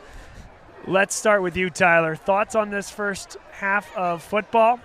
And what's going to be the difference in this one? Yeah, I think it's kind of what we expected. Not a 0-0 game per se, but a low-scoring, who makes the least amount of mistakes kind of game. And, it's equally matched teams, equally talented. Like I said before, it comes down to strategy.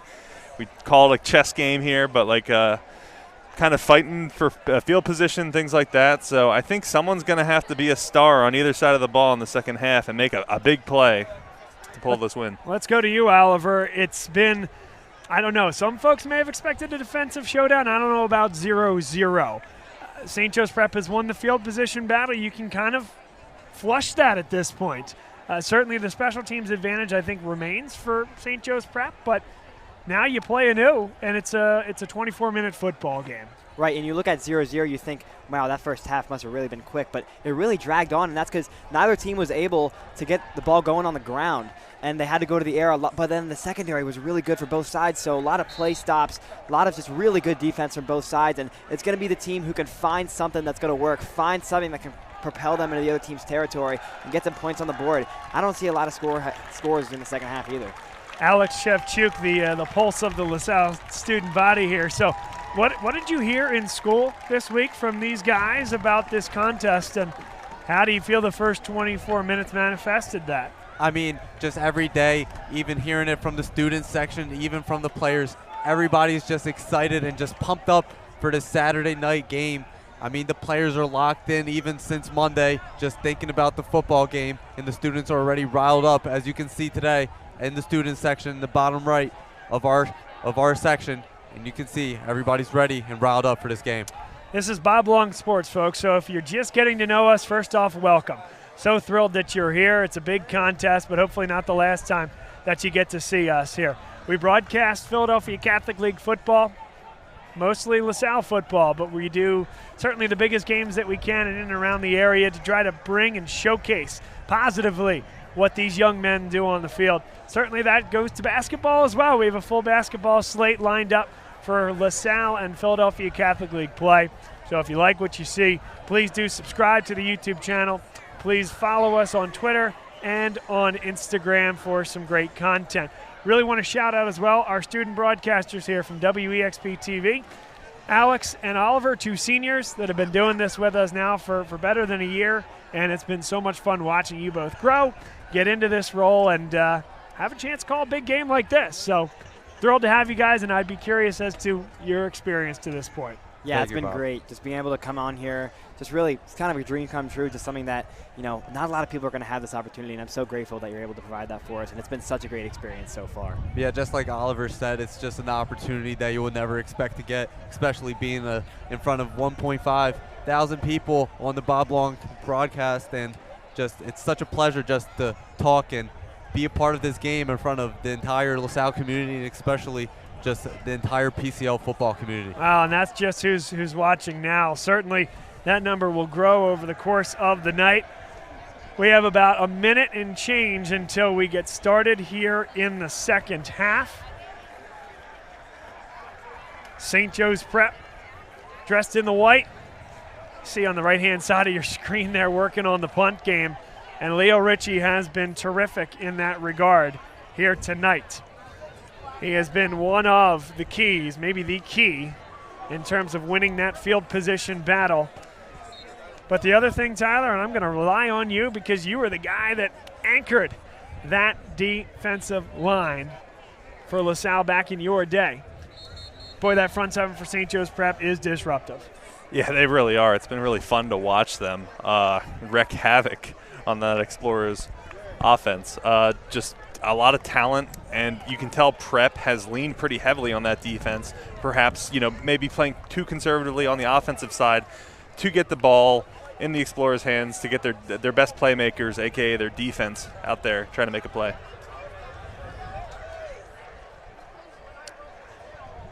Oliver Gomez, interesting note, as you told me that you were up in Syracuse, New York this past week, and you ran into a familiar friend of this rivalry.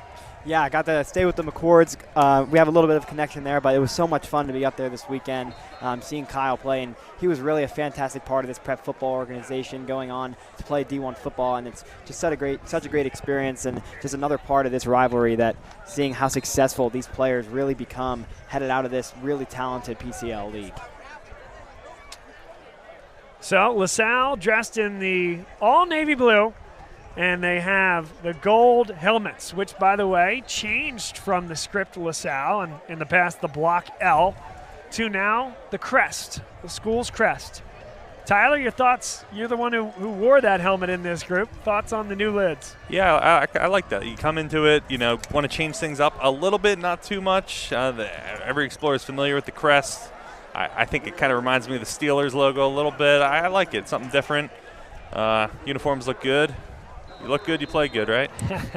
Something like that. Absolutely.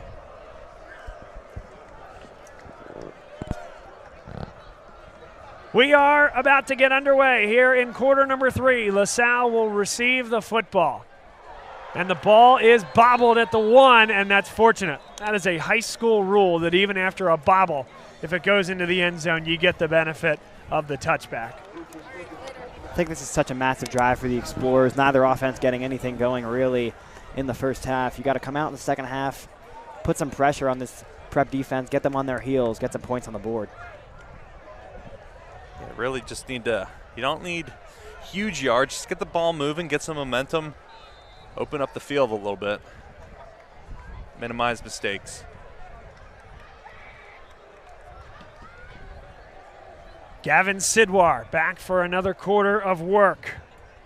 First play of the third quarter, and St. Joe's Prep defensively continues to shift. And they'll get a big stop on it as well. Nowhere to go for make that Josh Simmons, as Ortiz now comes back into the huddle from the sideline. Yeah, just kind of story of the night. There was maybe one 10-plus yard run from the Explorers, but most of it's been stuffed for no gain or even a loss.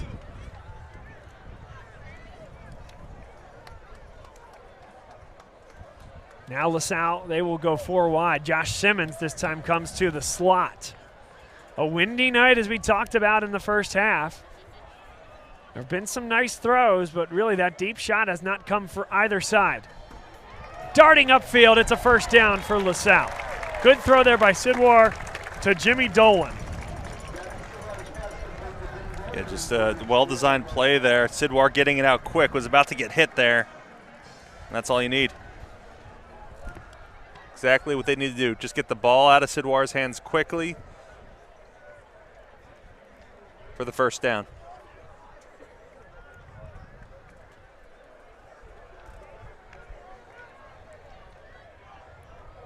$15 on the play clock. It's a 1st and 10 for LaSalle from the 41.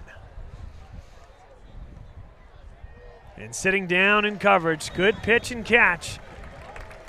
And sometimes, Alex, that turns out to be, hey, if the running game is not actually working, that becomes the running game. That pitch out, quick screen, quick sit down in coverage. That's the way to get the ball quickly and kind of Andy Reid style. Use that as your rushing attack. I mean, yeah, Bob, we've seen a lot of RPO action from this LaSalle squad before the St. Joe's Prep game, and they're going to take it into account today. If the run game's not going, just why not slang it?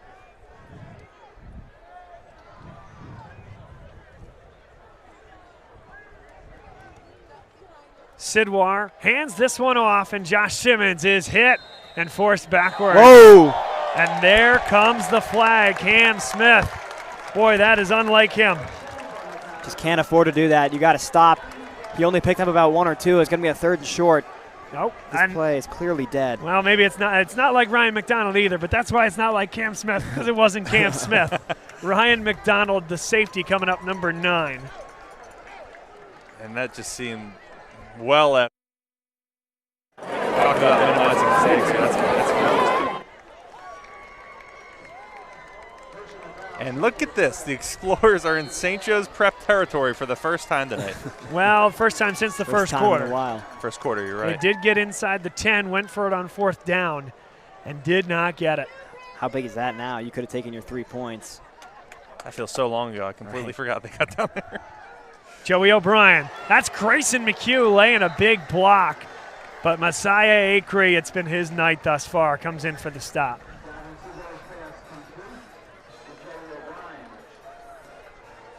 And you can see that screen. Let those defensive linemen get at Sidwar, kind of open up the field, and still well covered. Whistles on the play. An injured St. Joe's Prep Hawk on the play. Akron looks like he just cramped up over there, started celebrating and was running back to the huddle and just started grabbing that back hammy and just fell to the ground. That is the head coach. Tim Roken, just off screen, is coming over to take a look at his injured player. He's up. Which is good to see. That is Messiah Acree cramping up after that play. This portion of today's game, by the way, is brought to you by the Riley, Rakowski, and Malloy Funeral Home. An enthusiastic supporter of the LaSalle football program, Andrew Buddha Rakowski from the class of 1998 sends his best to Brett Gordon, also a classmate of his, the student athletes, and the LaSalle football program as a whole. Riley, Rakowski, and Malloy Funeral Home, a proud sponsor of our coverage. Second down. They gave him a loss of 1 on the play, so 2nd and 11, line to gain is the 37. Nick Swanson, the intended receiver, and the linebacker drops into coverage. I really like Brandon Lockley. Swanson's have had plenty of targets today, unable to come down with anything so far. They've been guarding him really well, but this is one, it's a good ball by Sidwar. Just off the hands. I want to give it to Grayson McHugh there. Did a great job with the blitz pickup. Blocked his man inwards to his guard and bounced out. Gave Sidwar just enough time. That's a guy, Tyler, that will absolutely balloon and is in the process of doing so on the recruiting scene. They just don't make him 6'8" with that wide a frame. He looks really good as an OT. Samaj Hill backed off, and so they're going to go at him there. Joey O'Brien makes the play. Let's see if we can get back to the pre-snap action. Yeah, Hill deciding to give O'Brien a little bit more space, and that gives him the opportunity to just sit down right at the marker and fall back for a first down. So the last-minute decision is going to hurt the prep there. LaSalle got something going. Also the longest sustained LaSalle drive since the first offensive possession of the game, where they took it inside the 10 and went for it on 4th down. Sidwar, very good protection. Got one-on-one. O'Brien, and that's through his hands. Samaj Hill in on coverage, but that was one that Joey O'Brien will tell you he's got to make that play. Oh, right through his hands. A little push-off, too, there from Joey O'Brien. And that's the second time, at least tonight, that it's just hit him right in the hands, and just Sidwar's been on tonight.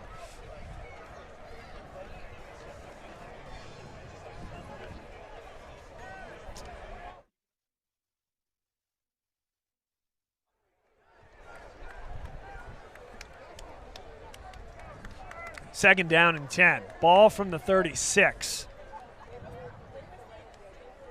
Simmons in the backfield. The sophomore Josh Simmons. Hit and drop. There's just nothing doing after first contact. The strong safety Ryan McDonald comes up to make the tackle. So you've got about a 3rd and 6. 4 downer. Hatfield's leg's good. I don't think it's that good to put all your trust in a situation where you're scoreless, but you got to pick up a couple here. Wind will be coming off his right shoulder, Oliver, if he does kick a field goal. It's a 50-yarder right now. I think it's a non-starter with this particular set of downs.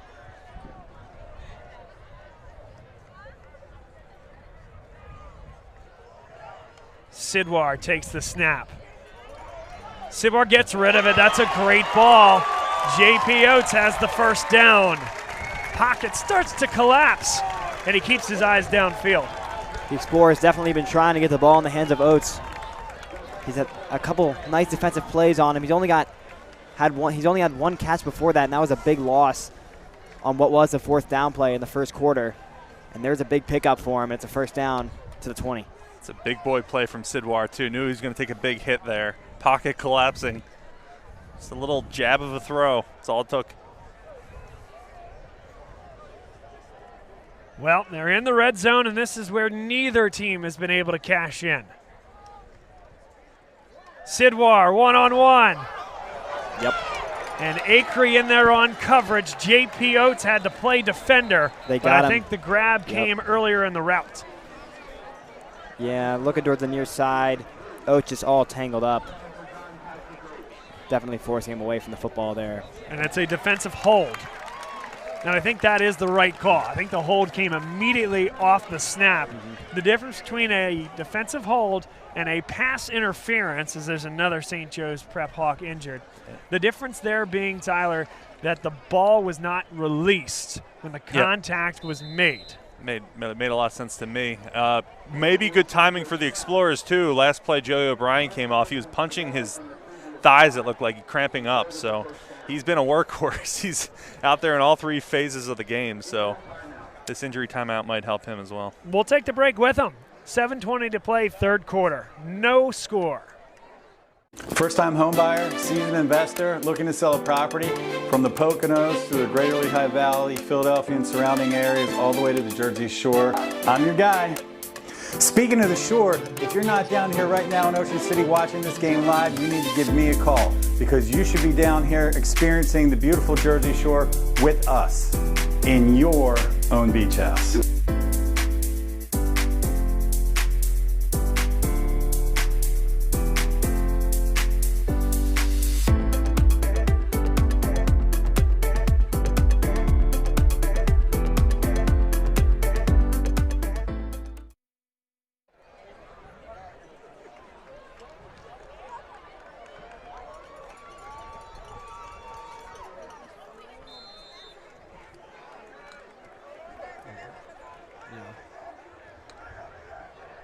I was going to say, don't you want it? Josh Simmons on a give. Not much doing there. Goal to go for LaSalle after that penalty. Second down. Big second down here. Ball from the 9-yard line. What is your call? I don't know. Maybe a little screenplay or get it to the outside, I think. Or do you go back to O'Brien again, who, well, he's not on the field for this play. So 4 wide will be Oates, as well as Swanson, Simmons, and Dolan. Second and goal. They run the rub. Touchdown, Nick Swanson. They've been trying to go to him all night. Finally, he gets a reception, and he's into the end zone. Quick little slant route in. He finds some space. And Swanson just always seems to be that guy when you need to get things done. Sidwar finding his guy for 6.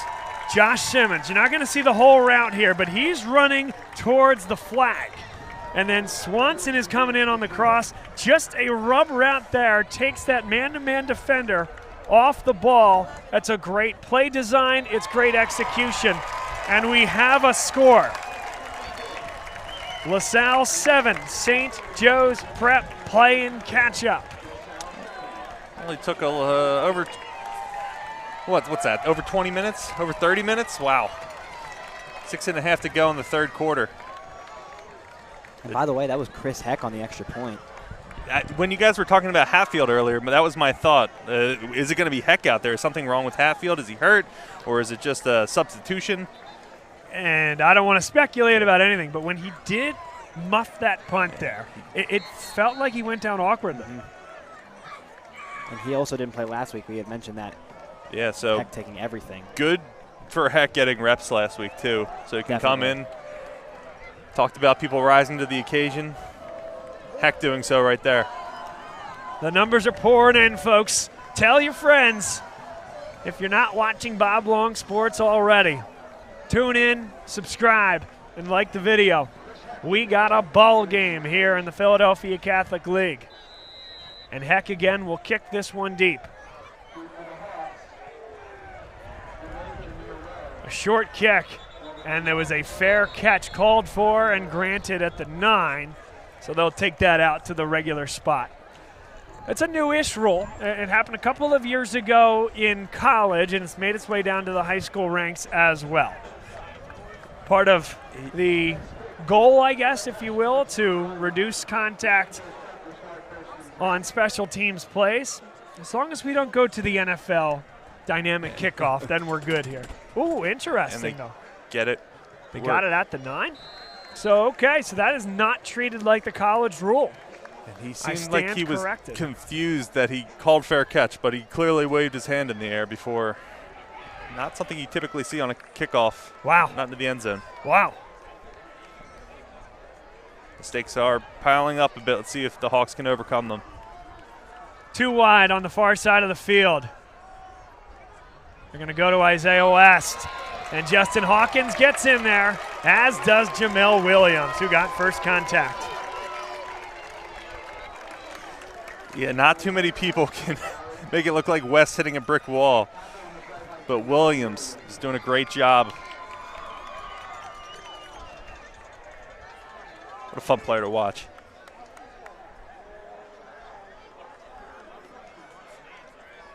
Rob Novotny comes into the game. A lot of confusion on this substitution. LaSalle will flip around. Peterman looking to provide pressure off the edge. That's a deflected ball, and it got to the intended receiver. Eddie Sutter in there on the stop. The tackling so far from LaSalle has been amazing. A good tackle on the run play. The first, and it's an open field tackle from Sutter, limiting the yards after catch.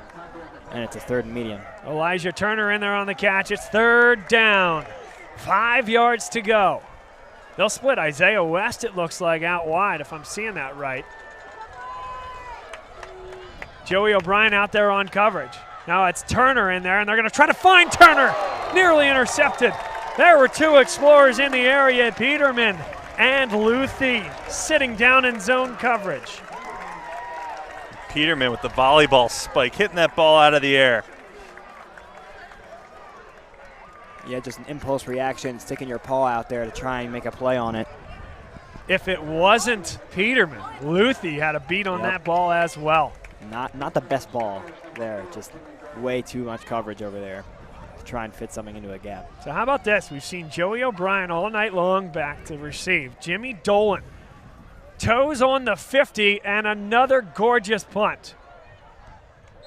Jimmy Dolan, the sure hands at the 44-yard line. That wind is howling. That ball went up, and it hit a brick wall. Yeah, you need that line drive punt, it almost feels like today. The longer it's in the air, the more wind's going to kill it.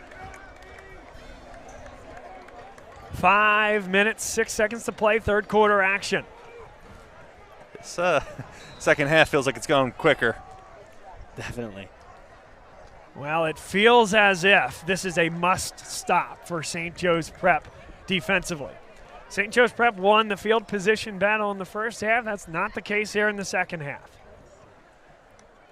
And a 2-touchdown lead, while far from insurmountable, would make LaSalle feel real comfortable and would start to, I think, unleash some of the blitzes of this Dave Sowers defense, would put St. Joe's Prep on their heels. Joey O'Brien remains on the sideline. He's getting looked at. It seemed like he was cramping up earlier. Again, not to speculate, but was punching his thighs. Usually something you do when you're cramping up. You got players cramping up on the field, and I think you got some teeth chattering in the stands here. We are dipping into the high 50s here. Fall is here. But you can absolutely cramp up going as hard as these guys are. Sidwar, tough pass. What a catch. And let's see where they spot this. That's a bad spot there if it's going at the 40. They're going to deem that J.P. Oates was knocked back, reestablished his footing, and then tried to go forward. And I think he's out of bounds there. The clock is stopped, so that would make sense. Well, I guess so. That's an extremely tough spot. Yeah. So it's a 3rd and 5. How about that? That would be 3rd and 2. He was knocked back 3 yards. He made that catch at, what, the 37? So what does LaSalle come up with? Same formation on the near side of the field as Sutter's touchdown. They run a similar play, but he goes the other way. Hand fighting without a call. St. Joe's Prep, this defensive secondary, very physical, and they're unabashed about it. Big-time defensive play. And again, I think that 3 yards totally changes the play call there. 3rd and 5 versus 3rd and 2. 4th and 5, Chris Heck will punt this one away.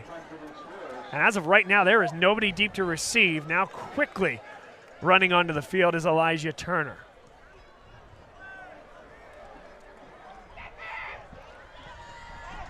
Turner runs over a defender.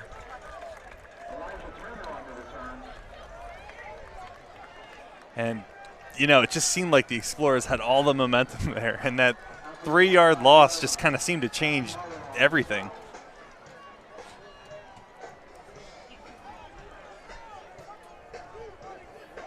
It's only a 7-0 game. You do feel that the Explorers are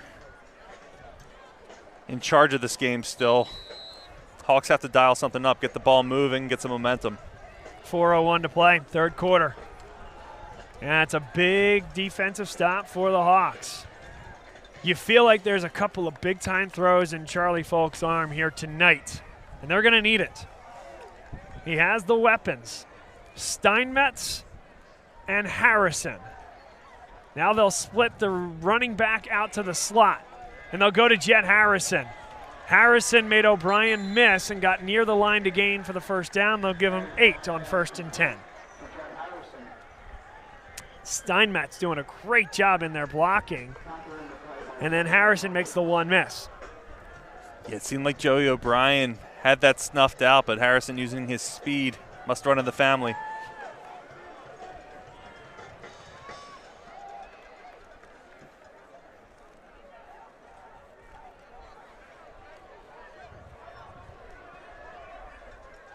West in the backfield along with Charlie Falk in the shotgun. Falk steps up, really good job to deliver the football. Isaiah West inside the 40. It all starts with Charlie Falk stepping up in the pocket as pressure came to him on the edge. Yeah, just a missed tackle here. The first real missed tackle we've seen all night. And a good block. And I'm going to Keenan Stahl's credit, I'm going to say that's a tough tackle to make in the open field as well. He was a step behind West. West really provided that safety valve for his quarterback, the sophomore Falk. Falk drops the screen off. Kion Billups inside the 20. That's a 20-yard gain on 1st down, and the Hawks are rolling. And it's a ball game. Falk now will look to the sideline. I thought this might be a situation where you look to go hurry up here when LaSalle is on their heels. Yeah, Falk having good protection. Not afraid to step up into the pocket. It's Billups in the backfield. It's been a platoon between him and Isaiah West all night. Going for the lob. One-on-one. Hawkins. Boy, that's a tough no call. My goodness. Waiting for the laundry to come out there. I mean, we're going to get a great look at this thanks to Keith Binsfeld. Doesn't play the ball, and then he launches himself into the receiver as the receiver comes back. That is a no-brainer. Defensive pass interference not called. Get one more look, and it's when he shoves right there. That receiver has the right to come back to the football, and Hawkins isn't playing it. But 2nd down and 10. By the way, extremely well-officiated game in general. That's just a big call there. 2 on the play clock. Falk. Falk fires! Hawkins was closest to it. Incomplete. I thought that was a pick. That's a dangerous throw.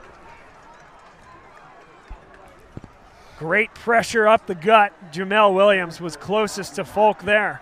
Intended receiver was Rob Novotny. Not a traditional pass-catching tight end. I mean, he'll do it. no doubt about it. But you think about these weapons on the outside, Harrison, Turner. Those are the guys that you look to on 3rd down and 10. Billups, the running back in the backfield. Folk, good-looking ball. 1st down, touchdown. St. Joe's Prep back within 1. And there was just a complete lapse of communication there. He was wide open for maybe 5 seconds there, and just a well-executed play by St. Joseph's Prep. Touchdown, Jameer Rowe off the pass from Charlie Folk. And it's a ball game. Eddie Sutter grabbing his arm. He looks hurt. That is not a good sign for the Explorers. Great training staff, one from LaSalle, one from St. Joe's Prep, out to work on Eddie Sutter.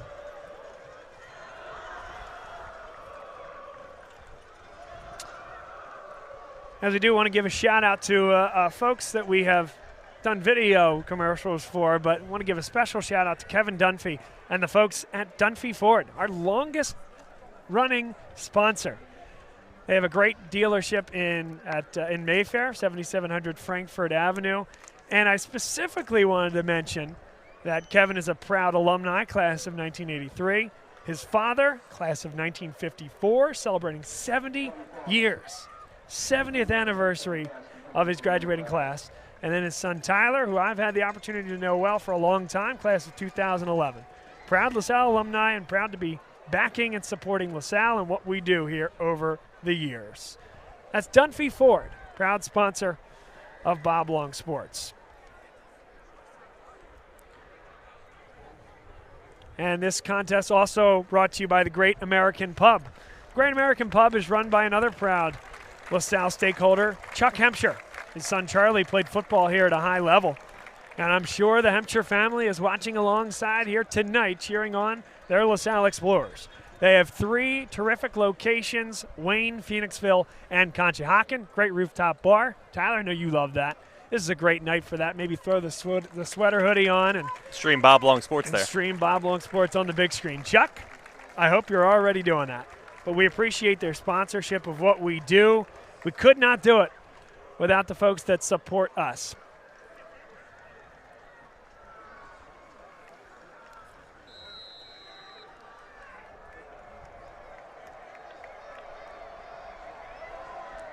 A big extra point. Tie game. Tie game. That looked close from here. I'm going to trust the guys standing at the bottom of the uprights. Oh, no, I trust them. I just meant that was close. So, 7 apiece. What a game we have. Yeah, what an answer. It seemed like the Explorers were in charge of their own destiny, marching down the field, took that punt, and then all of a sudden St. Joe's Prep just fires back and shows us the team that we know that they are.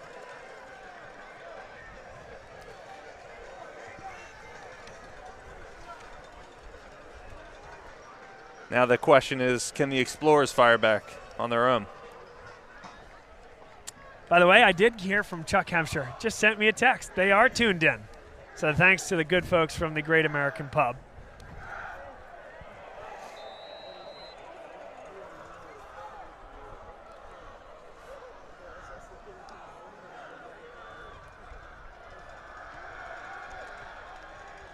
That one rips its way towards the sideline and stays in bounds. Well done there by Leo Ritchie.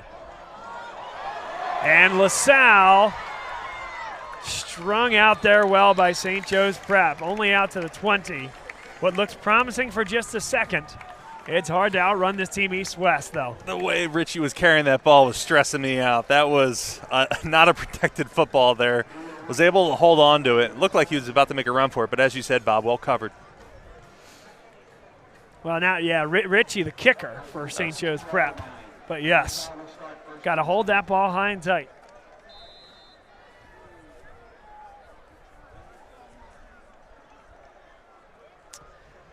Let's play our favorite game, guys, by the way, after this play. Suspense. Gavin Sidwar stands in and fires it on the wheel route. Oh my goodness. Ortiz. This is brilliant. Let's see how much of this replay we can get. What a ball by Sidwar. He's off his back foot, rolling out, completely going the other way. Somehow lays a dot towards Des Ortiz, who's wide open on what looked like a wheel route. And it was all started by him going in motion pre-snap and then getting to the outside. That's a really tough assignment for a linebacker when you have a running back with the ball skills of a wide receiver. Did this just become an offensive shootout? Just like that. 1:12 to go.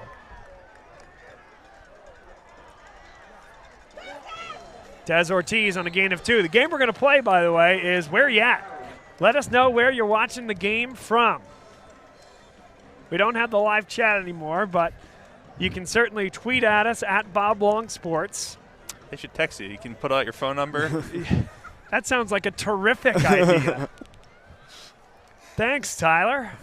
It's always really interesting hearing where people are watching from, though. We different countries we've seen as far as you can in the States. A lot of people tuning into this football game, Bob. That's right. Tweet at us at Bob Long Sports. Let us know where you at. Shout out Rob Stott in the early days of Bob Long Sports.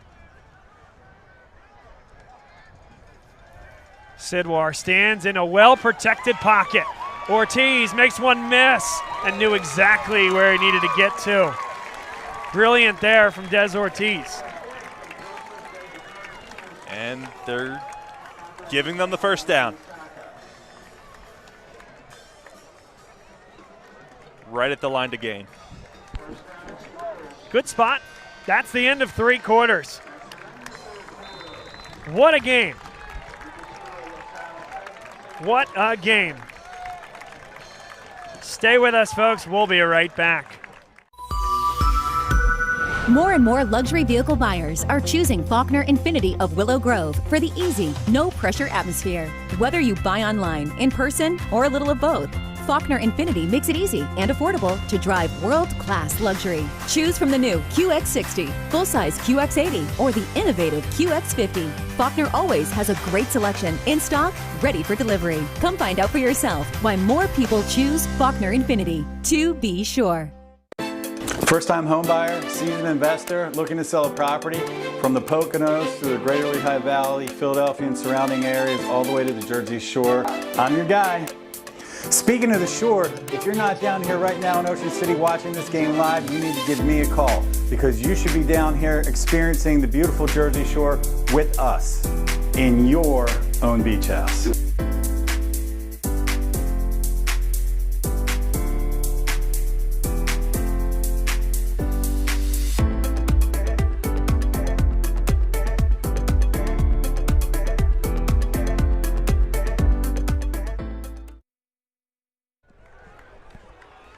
The big game of the weekend, and a weekend of huge matchups. We start the 4th quarter, and LaSalle takes the shot.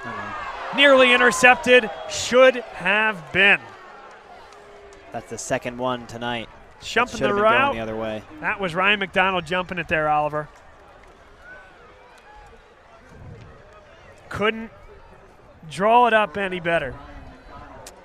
By the way, shout out Eastern PA Football Zone, Dave Micah. Dave Micah is watching the game from Nazareth, Pennsylvania, and sent his very own Joe Santalaquito to write the content and write the gamer here tonight. So check out his story on easternpafootball.com, and shout out to one of my favorites, Dave Micah. And check out his website. Second down, 10 yards to go. Another clean pocket for Sidwar. That time he finds his intended target. Nick Swanson, first down. What a catch by Swanson. That thing was a rocket out of Sidwar's hand, and he just makes the diving catch for the first down. Swanson just feels like that tried and true receiver. He's not flashy, but he gets the job done. And we're seeing how good this LaSalle wide receiver core has been without Julian McFadden and without Filippo coming in. That's so unbelievable how deep this roster goes and how many guys are able to contribute to a game. Yeah, just kind of the culture that Brett Gordon has established, too. Next man up mentality. LaSalle has been good here in this second half offensively. Sidwar with tons of time takes the shot. That's a lot of contact. That one, I'm surprised again not to see a flag in that corner by that pylon. They call it uncatchable? Joey O'Brien, you may be able to see it. He was on a post. He could have had some separation, but wanted to commit. That is not an uncatchable ball. No way, no how. They're just letting him play. And they did the same thing with Justin Hawkins on the prior drive. Let him play. I got both of those as flags. And you are wearing a white hat, too, so you'd fit right in out there, Bob. That's right. Those guys do a much tougher job than I do, though, I can tell you that. Great crew here tonight. We have the benefit of replay.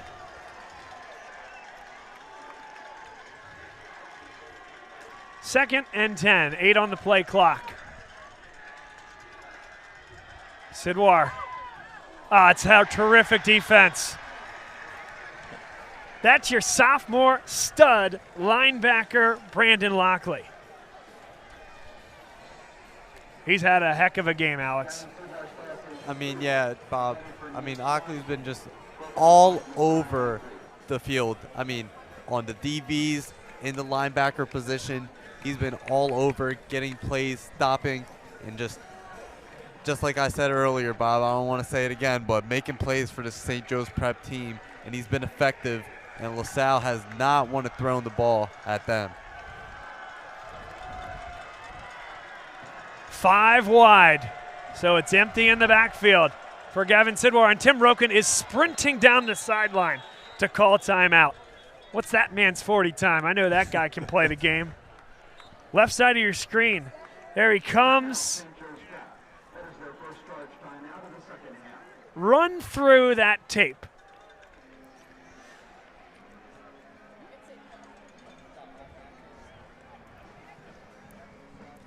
And your gold helmets, you got to come away with points here, even if it's 3. By the way, while we have the timeout, we asked, you delivered. We have a champion of America dialing in from San Francisco. That's Tom Coyle, anchor leg of the 2013 Distance Medley Relay Championship of America team from LaSalle High School in the 2013 Penn Relays. We have our buddy Will Ryan, tuned in from Chestnut Hill, Massachusetts. Former, not when I say former, he's welcome back anytime he can get here, but Bob Long, sports anchor with us. Drew Ansel from Bradenton, Florida. So these are folks that could not get to the contest tonight. Heck, it was sold out anyway. Thanks to those folks for checking in. Chad Ormond says he's checking in from about 5 feet away. Great to see him here tonight as well. And Kyle Werman, head coach of the LaSalle baseball team, visiting family in Chicago and tuning in. 3rd down, pocket breaks down, and that contact came early. 2 flags. That likely will not give LaSalle the yardage, but it'll cut it down, and it'll be another 3rd down. Yeah, this ball headed for Dolan, just trying to make a play at the football.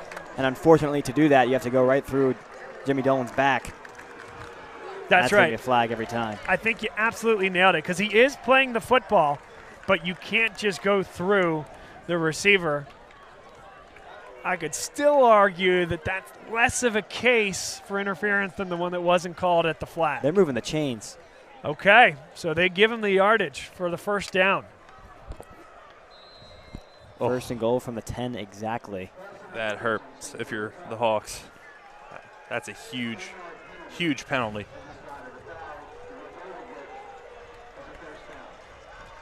Up over 2K concurrent viewers. Thanks, everyone, for being with us here tonight. Big night for both of these schools.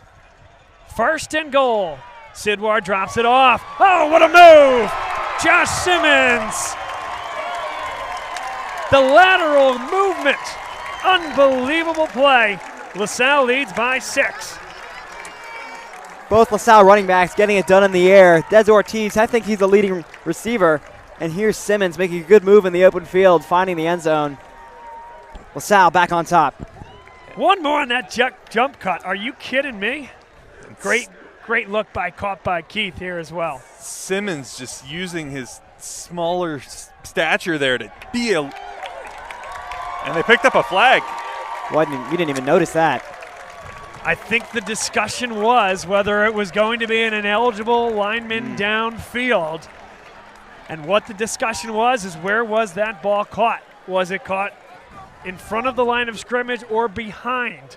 And if it's caught behind the line of scrimmage, those linemen can get downfield and block. And block they did as Simmons gives LaSalle the lead. 14-7. Great job by Heck stepping up again. Perfect on the night. Wow. What a momentum-shifting penalty that was. And you think about if you had a 4th and 1 that had gone for it on 4th and short in the red zone earlier in the game, didn't convert, would Brett Gordon have gone to it again? But this time we didn't have to find out. Took him one play to get in the end zone anyway. Just feels like a tug of war right now. Momentum. LaSalle able to fire back. Hawk strike next. Explorers find the end zone again.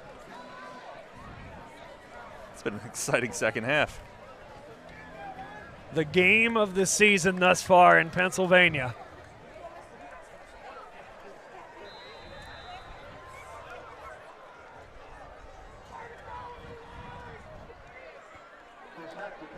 Line drive kick picked up on 2 hops from the 15. This will be great field position for St. Joe's Prep.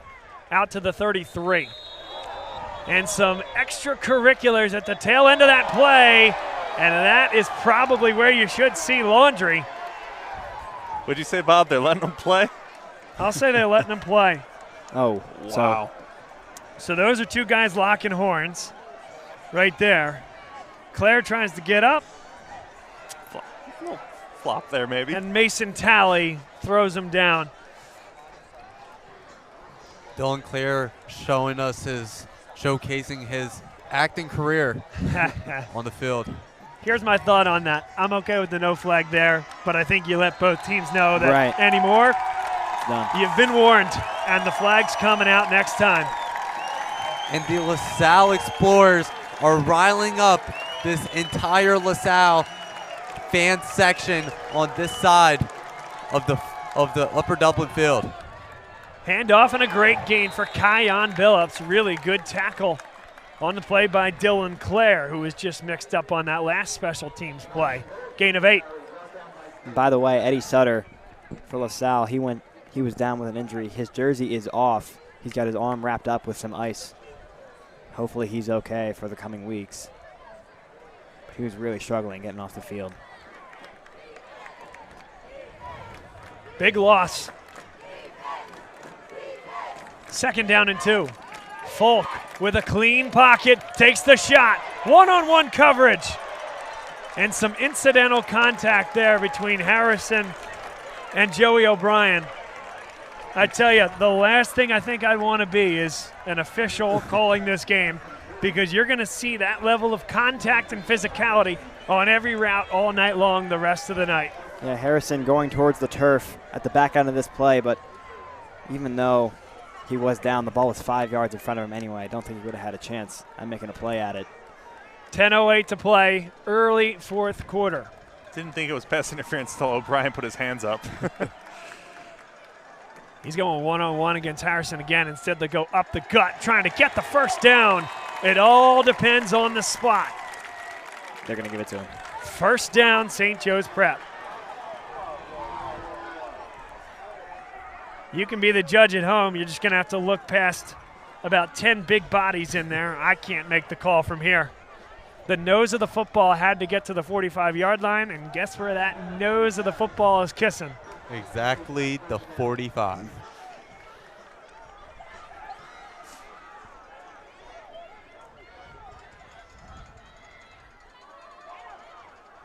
Running through his own guy is Kion Billups. Got 11. Downhill running from the reserve tailback. These guys are able to keep each other fresh, West and Billups.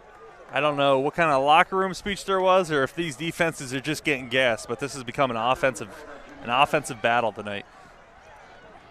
Tale of 2 halves.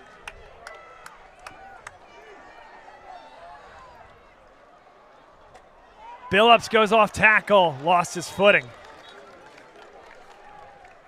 Ryan Fandozzi wearing number 44 now on the defensive side of the football. Tried to set the edge. By the way, let us know where you're at, where you're watching the game from. One of our favorites, Tom Timby, is watching from Sea Isle City. Says great broadcast, and we appreciate him checking in.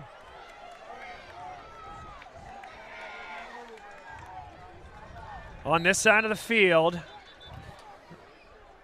well, timeout. They had 3 wideouts, and someone didn't like the look. That was LaSalle.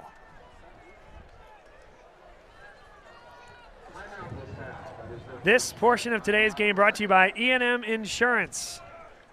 E&M Insurance is owned and operated by Chris Marr, class of 1989, and the father of 2 LaSalle grads as well. It's been a longtime sponsor of us here at Bob Long Sports. They've been servicing the Delaware Valley insurance needs since 1988, built on the principles of providing superior customer service and quality insurance solutions for their customers. They're an independent agent, meaning that they work with a select group of highly rated insurance companies that have proven their worth over the years.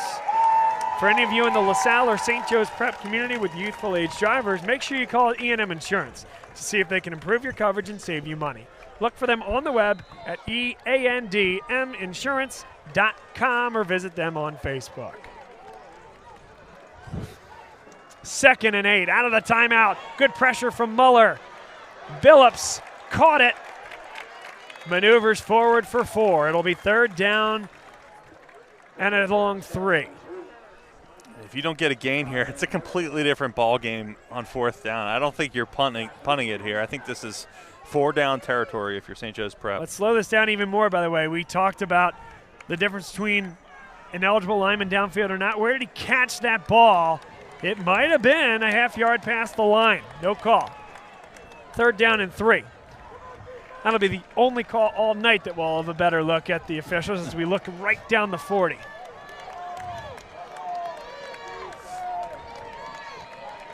Third down and a long 3 for Folk, who stands in and overshoots his target, Turner.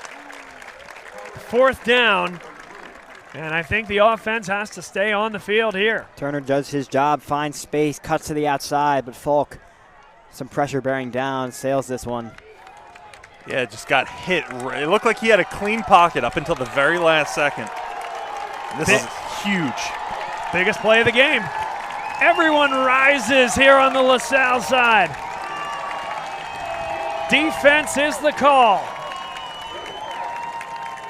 Line to gain is the 34. Harrison against O'Brien one-on-one.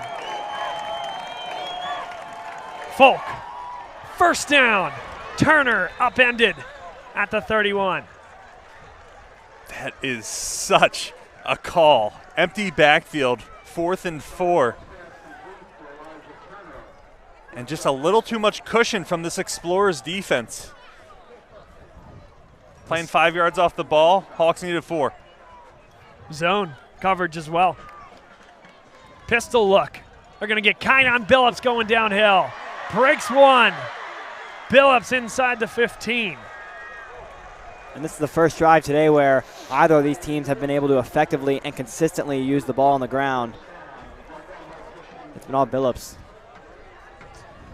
Just going to plant the seed here, guys. If St. Joe's Prep can go down the rest of the way and score a touchdown, I think you seriously consider going for 2. We're going to go for that, though, because it's intercepted, underthrown at the key time. I said it earlier, like Justin Hawkins is due. He has been so fantastic. He's had a great game today, breaking up some balls that have been really well placed. And this time, he picks up on the underthrow and is going the other way, and that is massive. He doesn't pick it off with both hands, Oliver. He does it with just one. Just one hand as well, With the cast, Justin Hawkins is the name. And Hawkins has to be the defensive MVP of this game. He's been a ball hawk. He's playing huge out there. So much to say, is he the MVP of this game in total? Couple really fantastic pass breakups, including one in the end zone. And the biggest play of the game right there.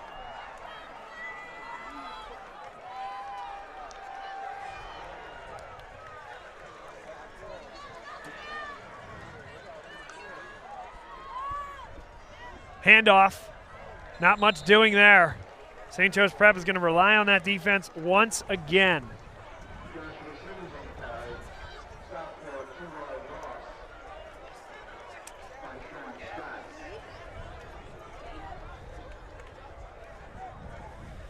And man, it's just been a momentum shift after momentum shift in this second half. Hawkins being that guy that needed to step up, make quite a few big plays today. And now one of those long sustained, patented Brett Gordon and LaSalle drives could be the difference.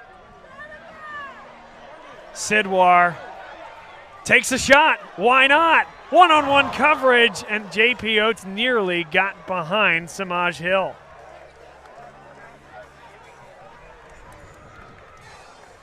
Another play where Sidwar's got to make something happen.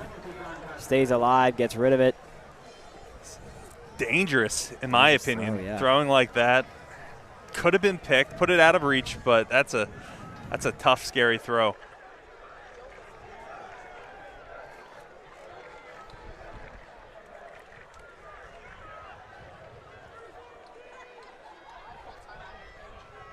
Ten seconds on the play clock. LaSalle does not want to have to take a timeout right now, but they got to get going. 3, down to 2, down to 1, and the timeout is indeed burned.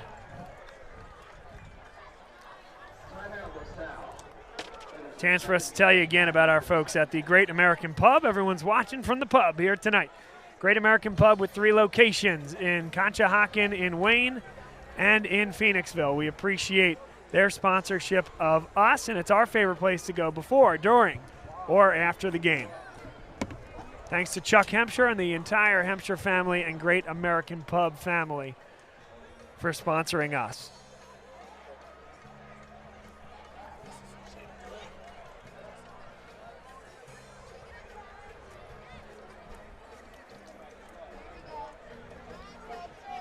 Just another 3rd and long situation again. You got to feel the Explorers likely will be conservative here in play calling. Go back to that battle of field position as the clock winds down. We're at 6 minutes and 2 seconds. Kevin and Danny checking in from East Falls. Don Trell from Harrisburg. He's a Harrisburg Cougar alumni and was very quick to tell us that, by the way. Checking in from Atlanta, Georgia. So from Harrisburg originally, now in Atlanta. I think I pieced that together. Good year for the Cougars here, as they're at the tops of District 3 right now. But we got a big game here in southeastern Pennsylvania. Sidwar steps up in the pocket. Wheel route for Simmons. An ambitious throw, well covered. Went for the one-handed catch there. We'll get a look at Samaj Hill in there on coverage. Terrific play. And Sidwar had a nice little duck there, got out of trouble, rolled out, used his legs as we said he would, and now Heck has a stressful kick here. This is where St. Joe's Prep can do it. They block about a punt every other game, or 2 out of every 3. And they're coming here. Heck drills it. It's going to be a lot of room here to return, though. LaSalle breaks down and gets to the edge. Colton McAleer in there on the stop. Great field position for St. Joe's Prep. That was a weird snap. It seemed like there was like contact before the ball was even snapped.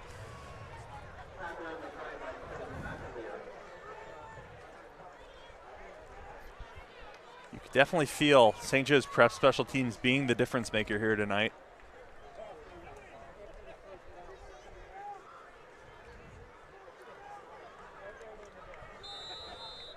The Hawks were deep in LaSalle's territory.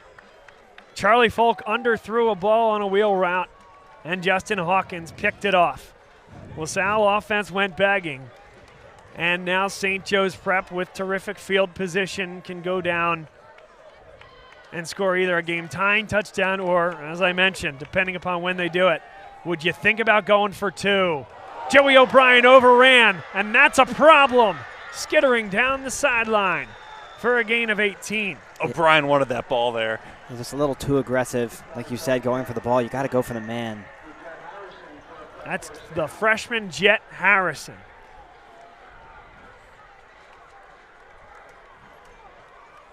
Had some speed there. Running down the sideline. Looked like he was going for 6.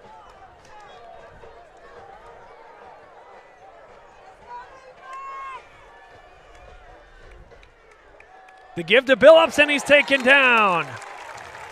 Big play by the man with the new number, Ryan Fandozzi.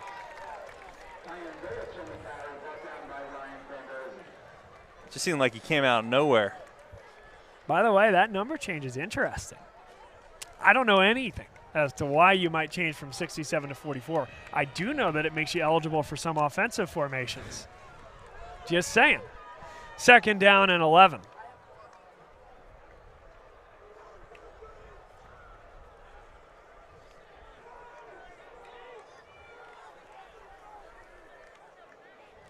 Folk, he is drilled, nearly picked off. Closest to it was What a Rowe. hit. Let's get another look at this. Nobody touches him on his way to the quarterback.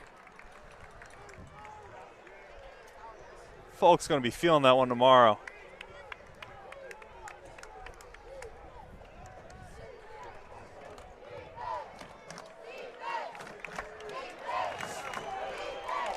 Defense is the call.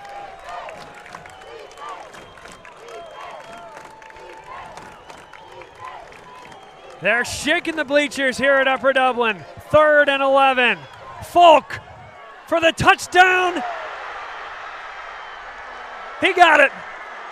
Big time throw. Big time catch. Go up and get the football. That is Elijah Turner. Tight window. Great job by Turner getting his hands up at the last second there, coming down with it. Keith Binsfeld captured it brilliantly. And the extra point will be attempted. I thought maybe you go for 2 at this stage. Leo Ritchie for the tie. Bad snap, and he got it to go. The hold was so good.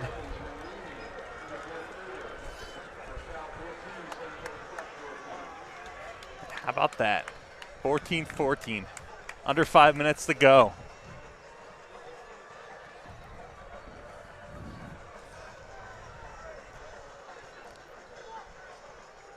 First half was a tale of defenses, and then, offenses came out swinging. 28 points scored in the second half, Bob. Bad news for folks that may have taken the under. Felt good at half. It's got to be pretty bad betting on high school sports. I would say. Bob Long Sports does not condone. I'll tell you this, I've never put $1 of my own money on anything. I don't think I know enough. Put it this way, I think others know more. I think Vegas knows a heck of a lot more than Bob Long does. That's the reason you see so many advertisements. Yep, that's right. Someone else can pay the lighting bill.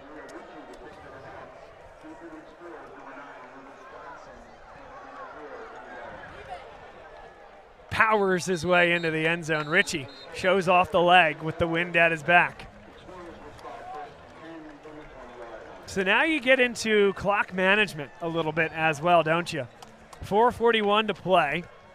You want to start getting a few first downs. 3 and out here is a difficult situation with a backup punter in the game punting into the wind. And St. Joe's Prep showing on their last 3 offensive drives that they're able to move this football against the defense. We haven't seen a ton of passes deep left to right this game with the wind.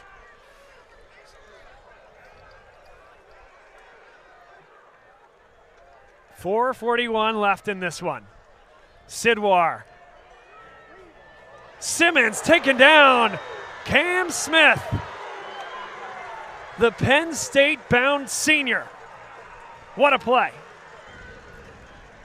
Cam Smith's been having himself a game today. Just great football IQ. Well, I'll tell you this. Gabe Infante went down, and he's coaching with Manny Diaz at Duke. They pulled him in. They got Cam Smith to verbally commit. Penn State says, not so fast. We're keeping Cam Smith in state. Folks in Happy Valley happy to see 0 go north.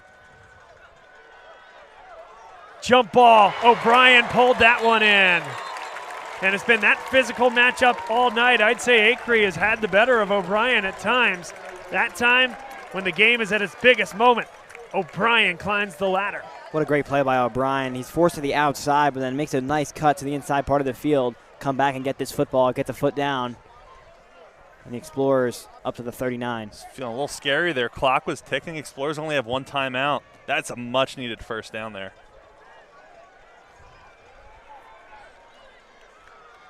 Des Ortiz is the man in motion. Sidwar steps up and protects the football. Big sack there by St. Joe's Prep. 2nd and 12 coming up. And St. Joe's Prep recognized that, Tyler. The defensive end, and you must be proud. Smith ended up getting in there on the tackle again, but more important than that, recognizing the screen and not heading with your ears held back into the backfield. Yeah, when things feel a little too easy, usually something's up, and St. Joe's Prep obviously well coached there. Sidwar doing a good job protecting the football, like you said. Stratz and Haskell down lineman for St. Joe's Prep. 4 wide for LaSalle. Sidwar intercepted. Intercepted, and St. Joe's Prep is in business. It came off the hand of Gavin Sidwar a little funny and overthrew Des Ortiz. Yeah, he was just hit. The protection did not hold up, and that is a huge interception. Brandon Lockley. These balls have been hitting the Hawks defenders' hands all night. They finally come down with one. Remember the name of this sophomore linebacker, Brandon Lockley. The next in the long line of great St. Joe Prep linebackers. We're talking Trotter. We're talking Trotter again. we're talking Smith and Anthony Sacca. And we're talking Brandon Lockley, ladies and gentlemen.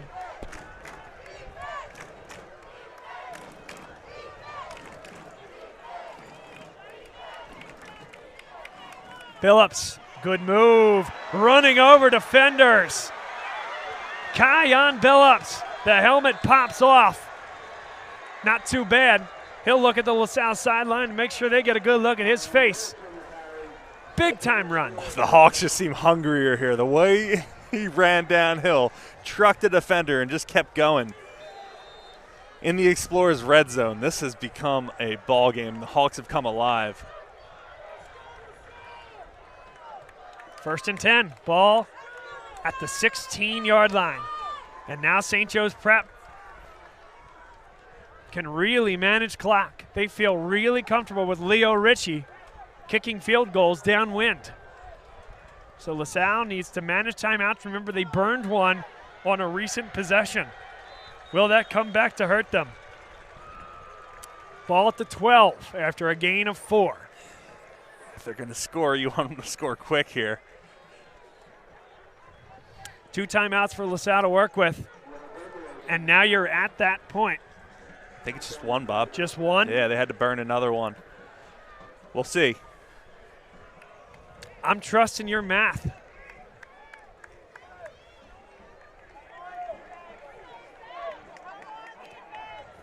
And this is a different back in the backfield than we've seen all night long. That's Will Vokalos, the senior. He's had some big moments for this program over the years. And that's a first down, and that is a huge move of the sticks. Tyler, if you're right and it's 1 timeout, I think you're sitting on a knee right now and getting the ball down to the clock down to about 10 seconds left. Explorers might not see the football again.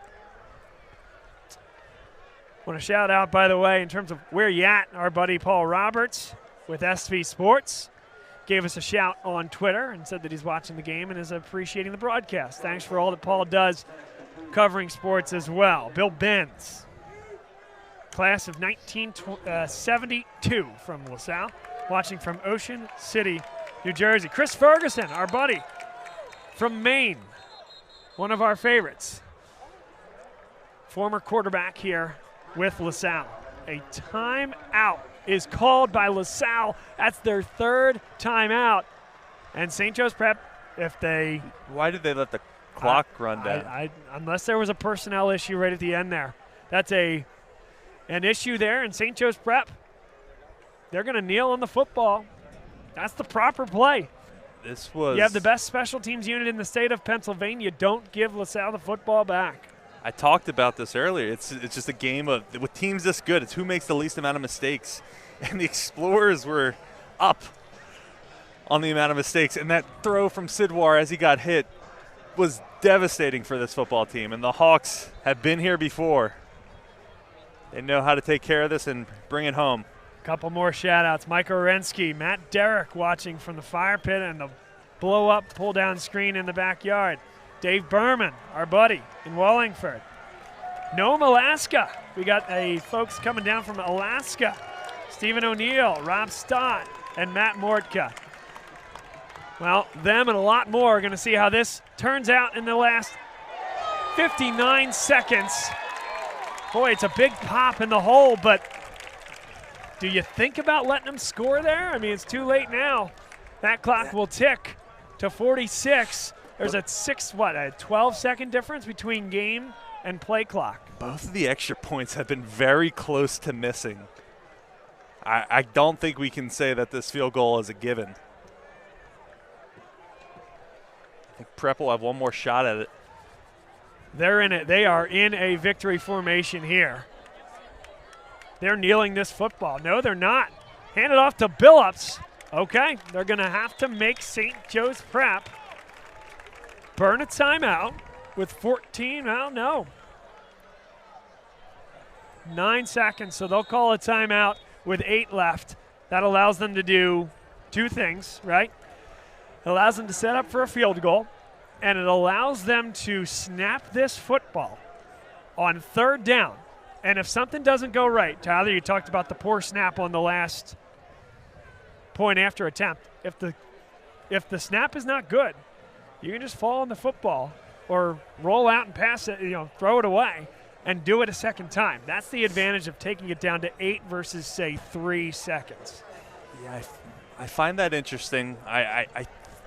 To me, it would make more sense to try to punch it in it one more time.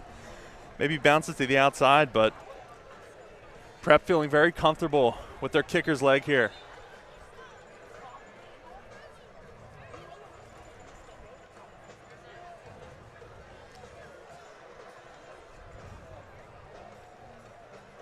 Well, this is what it comes down to here. This will be game 1 of 2 between these two teams. The next contest will be either the weekend of November 2nd or November 9th in a District 12 semifinal. One more effort at it. So they call this timeout with 8. Folk. Oh my God! Are you kidding me? By Grayson McHugh. Unbelievable. You cannot write this. The most insane play I have ever seen. They put Grayson McHugh out there. Former defensive end for the Explorers comes down with the football. Former tight end, mind you. Former pass catcher. Grayson McHugh, how do you do in attendance of 4,000 people at Upper Dublin Stadium and over 2,700 people on the stream for Bob Long Sports? What a play with 4 seconds remaining in this exhibition. Wow.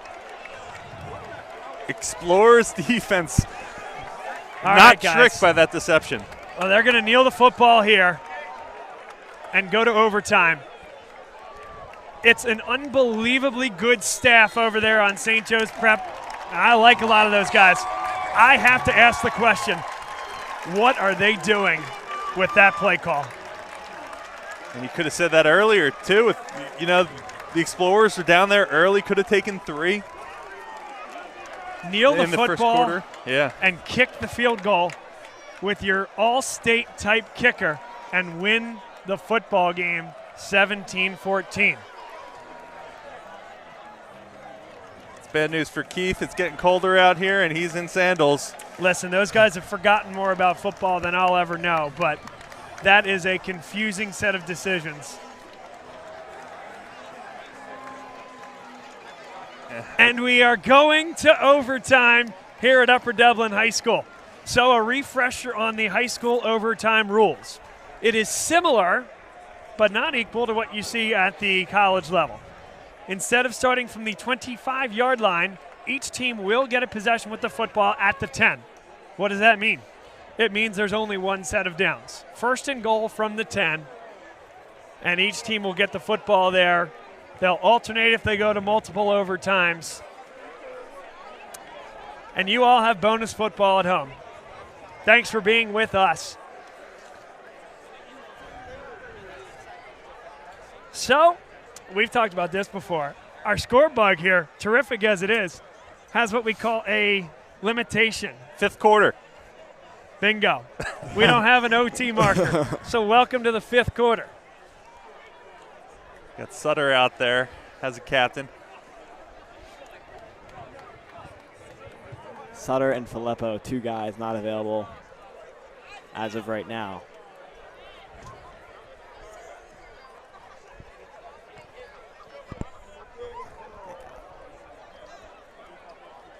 So they are in the coin toss right now.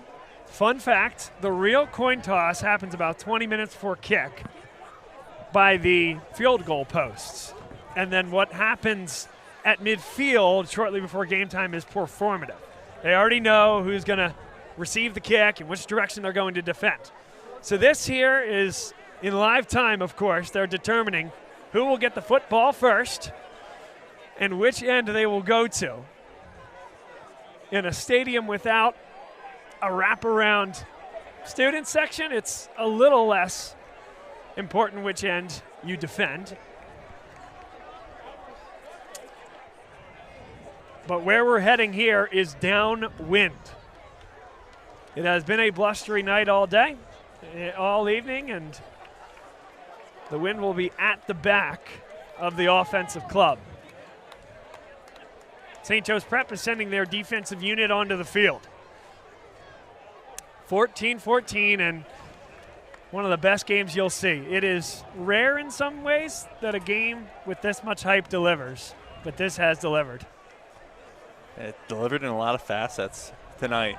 Started with the defense, strong showing, and then the offense just seemed to kick the cap off of things, marching down the field. And what we thought was going to be a huge special teams play turned into an interception to put us into OT.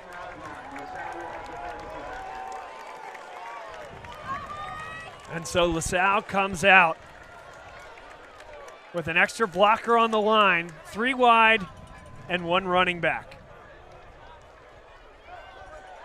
Grayson McHugh goes down. You could see what they were trying to do. They were trying to get Jimmy Dolan to get a defensive back to run all the way across the line. What a terrific job. Guess who? Messiah Acree staying engaged with Dolan. That was Gavin Sidwar's first read, and Tyler, there was nowhere to go. There was no chance you were getting past that first read with that pressure off the strong side. Yeah, and that hurts. Just Sidwar didn't even have a chance to get rid of that ball. But it's a walk-in touchdown without Messiah Acree making a heck of a defensive play. Loss of 5. 2nd down. Sidwar throws a bullet. Touchdown. Jimmy Dolan goes right back to him on the post. It's 20-14 in the first overtime.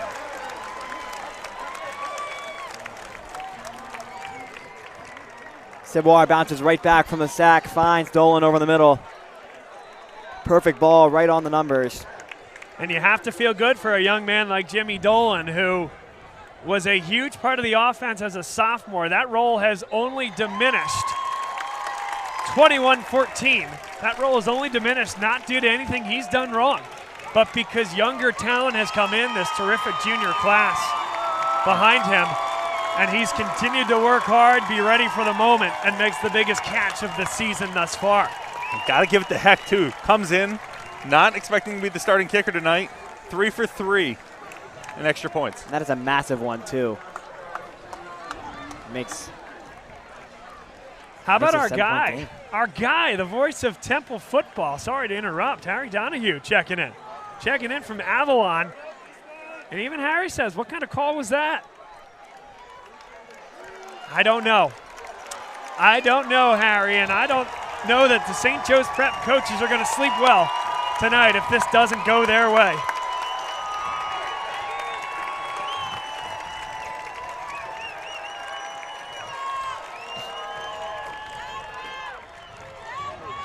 Jet sweep. Downhill running and inside the 5. Do they give him the touchdown? Yes, they did. Touchdown, St. Joe's Prep. Well, that was easy. There he walked in there. He just emerged out of the scuffle. Yeah, Joey O'Brien had the edge there, forced them back inside, but there was no one inside to make the tackle. Elijah Turner on the touchdown. Well, this is about where they would have been kicking from to end regulation. Now it is for the tie. St. Joe's Prep rushing guys off the field. Leo Ritchie. Let's do it again. And that's what it would have looked like if Prep won the game in the fourth quarter. We will go to the second overtime period here at Upper Dublin High School. Hope you didn't have any plans on this Saturday evening. I didn't. I'm here. I appreciate you being here. Class of 2012, first-team All-Catholic defensive end Tyler Kern with us here. And this is just a perfect night for football. It's crisp in the air. 2 Pennsylvania powerhouses. Double overtime. What more can you ask for?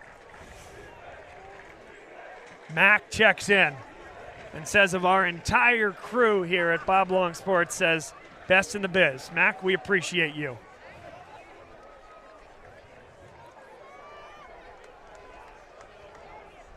Other games are going final, and I can see these numbers ticking up. As we hit 10 o'clock here in the East, we might be the only high school football game going right now. So glad you're here with us. Charlie Folk. Kion Billups inside the 6 to about the 5-yard line. Reminder, this is the start of the second overtime period, and LaSalle will get the football.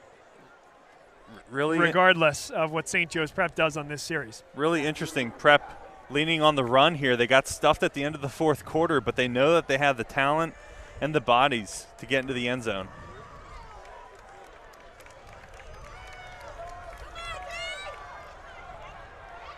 Folk is flushed and throws it away. We're going to turn off the scoreboard, or I should say the clock, because the clock's at 000. We're in overtime. Time is a flat circle, and time does not exist right now. Good of Folk to throw that out of bounds. From this angle, it looked like Joey O'Brien had a chance at it. As the Hawks show trips again. Third down from the 6. Billups downhill. And push back. Gets inside the 5, but not much more than that. Decision time for St. Joe's Prep. And what do you dial up here if you're the Hawks? I think you're going deep in the playbook for this. And now here comes the special teams unit. Not that deep.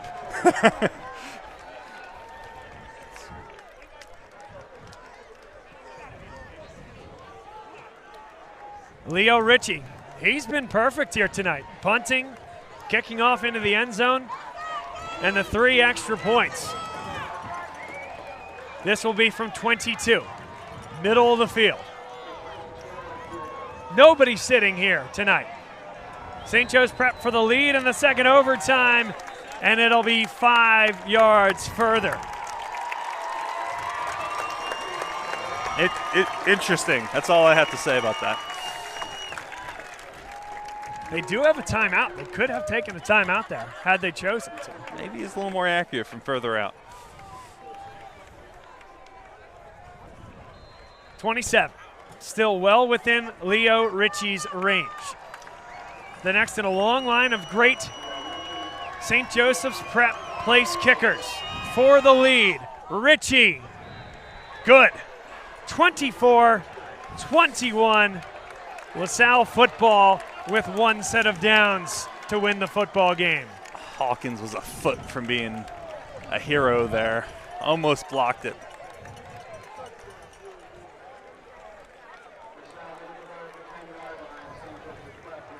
A chance to exercise some demons. This LaSalle program has been on the short end. They've only won twice in this matchup since 2015. This group of talented young men, led by a new coaching staff, can start to create a new dawn for LaSalle football. Will they do it here? Sidwar steps up, and Sidwar will pick up 2 yards. Second down and goal from the 8. He was looking for Ortiz there. Ortiz was in motion, has been very effective in the passing game. Trying to get him involved there. It's got to be scary, Sidwar, being in that pocket, closing around you with all these all-Catholic defenders pursuing you. Future Power 4 guys everywhere you look. Second and 8. Ortiz in the backfield with Gavin Sidwar. Clean pocket. Gets rid of it and throws it away. It was a clean pocket until it wasn't. Alex Haskell able to break through. You got to dial up something here, or you're going to need Heck to really step up. Remember, the backup place kicker, Chris Heck. He was the guy last year. Aiden Hatfield has been a revelation this year. Hatfield may have been dinged up earlier in the contest. We haven't seen him since a punt off the side of his foot, and he came up a little limp after the fact. Third down and goal from the 8. LaSalle can win it here in the second overtime. Sidwar towards the corner, and that one is uncatchable. Whether or not they were going to throw a flag, that was after Sidwar released the football when the contact came, and that ball landed 7 yards out of bounds. And so here comes Chris Heck. Thrust into the spotlight. Biggest game of the year. An undefeated record. And perhaps the Red Division title at play. A 25-yarder from the middle of the field. Heck. Tie ball game. So many people have stepped up tonight, but no more than Chris Heck.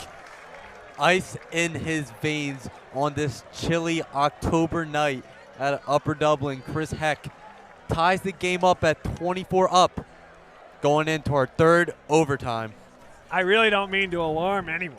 However, we talked about limitations of our score bug, which we love, by the way. The seventh quarter stretch. Seventh quarter, right? Third overtime. We don't have an OT button.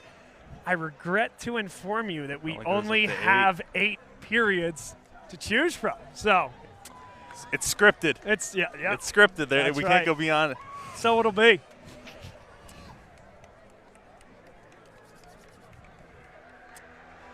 How about a moment to thank the folks that made this happen here today? Oliver Gomez and Alex Shevchuk from WEXP, Tyler Kern, my partner for now going on about a decade, and Keith Binsfeld. Boy, the unsung hero. You kidding me? A terrific cameraman with us here tonight and several times throughout the year. As good as it gets in the biz. So LaSalle will get the football first here in the third overtime period. Simmons is the deep back. And LaSalle has not been able to do much rushing the football, attacking that front four going across. We're talking about Stratz and Haskell. The senior interior defensive linemen, Jason Nitz and Chase Whitmire, have been good all evening long. And that is a staple of this LaSalle running game. Ortiz acting as the fullback there, put him in motion, setting up Simmons' block, but when you're going against this defensive front, there's nothing there. They got half a yard maybe.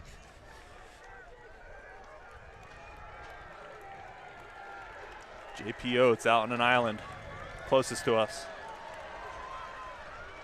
A little bit of safety help, but they drift to the other side of the field. And so they'll go that way. Throwing a strike. Incomplete. The flag stays in the back pocket. I like the strike, Tyler. That's going back shoulder. The reason you didn't put that type of air on it. And it's physical defense, but it's good defense. Right? If the umpire is going to give you a half an inch off the black, put it there. These officials have let the defensive backs play all night long.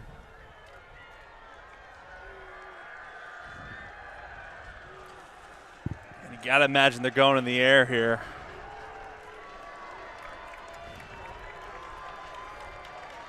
I like that little screen they had to Simmons in the fourth quarter. Two safeties high for St. Joe's Prep. Timeout. Brett Gordon.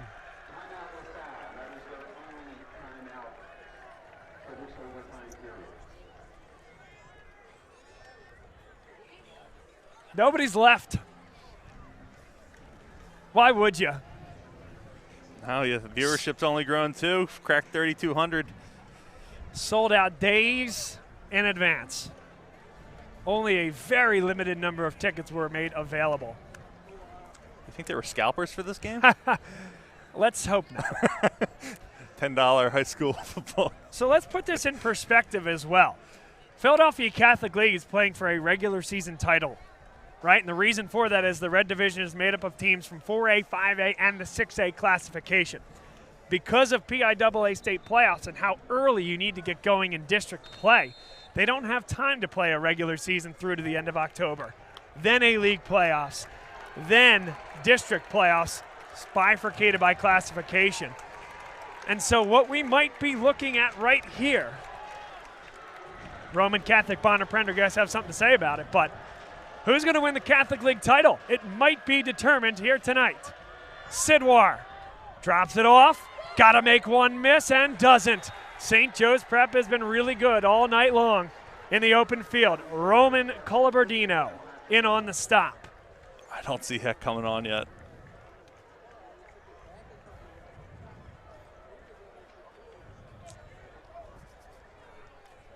Now, I know there's a point in overtime where you cannot kick the extra point. There might be a point where you can't kick a field goal as well. Someone else smarter than us might be able to tell us that answer. Explorers got to get moving. 10 seconds left on the play clock. And they do not have a timeout. They took their only timeout of the overtime period. Down to 4. Play clock is at 1. They did not get it off, not even close. Tim Roken was jumping up in the air on the sideline to make sure that back official saw it. And here comes Heck. Okay, so it's not certainly not yet, or may not be at all, a point where you cannot kick the extra point, the field goal. I'll tell you this, that makes it all the more interesting that they were prepared to go for it on 4th and goal from the 5, rather than try to extend this game. From the right hash here. So this one will be from 27 yards. Heck drilled it again. What a beast. LaSalle leads 27-24 in the third overtime with St. Joe's Prep getting the football. I love that. He just comes in and just kicks it right through. He's killing it tonight. At some point, it starts to become a bit of a religious, spiritual experience, does it not? I mean, one of those games, you think back to Boston, New York, and the ALCS back in the day, the games that just would not end. How much more do we have in store? Kion Billups runs into a brick wall. Maybe got 2 or 3, but wasn't going very far. Second down and goal coming up from the 7. Hawks making sure the Explorers respect the run game. Their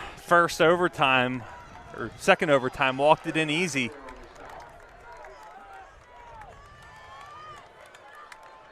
Second down and goal. Billups is the deep back coming out of the pistol. They'll run it off tackle, and LaSalle strung it out very well. No gain on the play.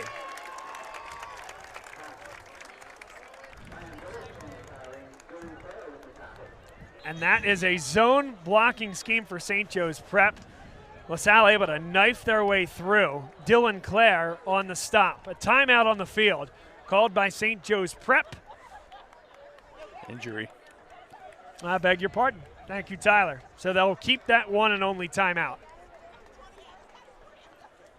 And I like that play call. The Explorers have been weak on the edge of their run defense. So they challenged that, but rose to the occasion. And I got to give the Explorers credit. Their run defense has been stout for the second half of this game. All right, let's put the offensive coordinator hat on our 2 student broadcasters here then. So what do you call if you're St. Joe's Prep now? 3rd and goal from the 6. Well, I think that's Billups on the ground, so that could affect something. But when you look at how aggressive do you want to be, you have 6 yards, it's 3rd down. Do you want to try and get a couple yards and go for it on 4th down, or are you going to try to take a shot towards the end zone and be willing to take your 3? Alex? I mean, just like they did in the second overtime, why not just go for it and just go straight for the touchdown right on that jet sweep? And I like what they have there out of that St. Joe's Prep wide receiver core, and I like the speed and agility coming from those guys, and I think that this could be a potential touchdown for the Prep. Well, certainly 3rd and goal from the 6. That's what they're drawing up. That's what LaSalle's trying to prevent. Touchdown. What? Left side of the field, wide open from that right hash. Yeah, bunched set. On the far side of the field, the sophomore quarterback, Charlie Folk. And we got a whistle. And St. Joe's Prep was the only team with a timeout, so it had to be St. Joe's Prep. There's your confirmation by the crew chief. St. Joe's Prep didn't like the look. Interesting play design. They had all that field to work with on the left side of the field. Had, like you said, bunch right. Well, you know what you can sometimes do there? It takes a while to develop, but you can feign a blocker with your tight end on the right-hand side of the line and have him loop to the other side of the field heading for the back left pylon. The only thing, Tyler, about that is that play takes a long time to develop, and you have to be able to protect your sophomore quarterback at that point. Been the on the receiving end of that play. It's hard to defend, like you said, if you don't get the penetration needed in the middle of the line. By the way, 2 more shout-outs we got to give. To Jeff Meyer in Redondo Beach, California, and Bill Wasilenko, who is watching, I don't know, with an ice bag on his head or something. He woke up feeling terrible. Bill! And I feel terrible that he couldn't make it to this game. We're glad to bring it to you, Bill. I look forward to his write-up of this game. I hope you feel better. 3rd down and goal. 3rd overtime. Prep can win it here. Incomplete. And a dangerous deflection. That was the win right there. It went right through his hands. The gain definitely in the hands of Turner. Slips through. It's an absolute bullet. It's a great play call. Leo Ritchie, now he will try it from the right hash. Well, Justin Hawkins has been close. Let's see. Ritchie from 23. Right hash to extend.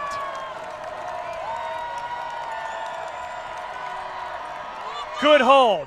Ritchie drilled it. 27-27, heading to the 4th. The show overtime must go on. What are we going to do here? We're at our limit, right? 8th inning. It's going to be a verbal. It's going to be a verbal signal after this one. Oh. Actually, Oliver figured out the scroll function, so we got plenty. We're good. We'll be here all night, folks. Boy, oh boy.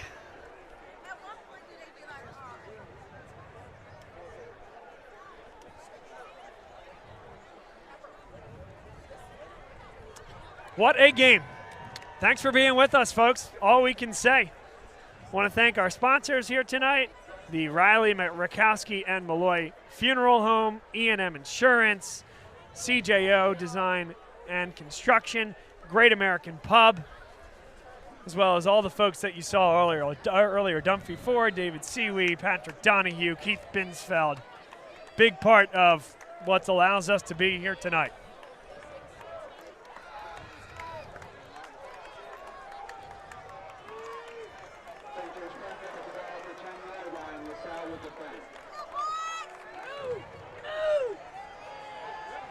Nowhere to go for Isaiah West. It's a loss. Joey O'Brien comes off the edge to make the play. And that's a play in one of the earlier overtimes, which seems like a very long time ago that the Prep punched their touchdown in. They're trying to go back to it, but this time it's snuffed out. And no gain on the play. It's 2nd and 10. So we went from 0-0 at half, defenses dominating, to 28 points scored in the second half, to neither of these teams can punch it in from 10 yards again. The pendulum swings. 2nd down and goal. Handoff to Will Vokalos. That's his first carry of the night. And Dylan Clare. As well as Jack Luthi in the area. Gotta like the sledgehammer there, Alex, huh? Yeah, Bob, I would love to say that Dylan Clare really rocks out the sledgehammer after every tackle. That snap was high and away from Falk. He had to really snap it down. Now let's see how trusting St. Joe's Prep is of their quarterback right now. They're going to have to go to the air, you'd think. LaSalle with safety help. The young man can put his stamp on the Catholic League right here, right now. 3rd and goal, 3 wide to the near side of the field. And they will go to the air. Falk with great protection. And it's caught. Touchdown. Jameer Rowe.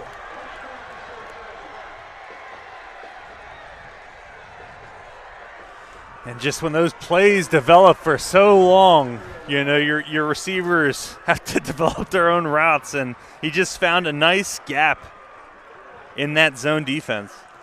Jameer Rowe is about the 4th option for this St. Joe's Prep team in terms of the wide receiver position. Well, it certainly took Falk going through about 4 progressions to get to Rowe.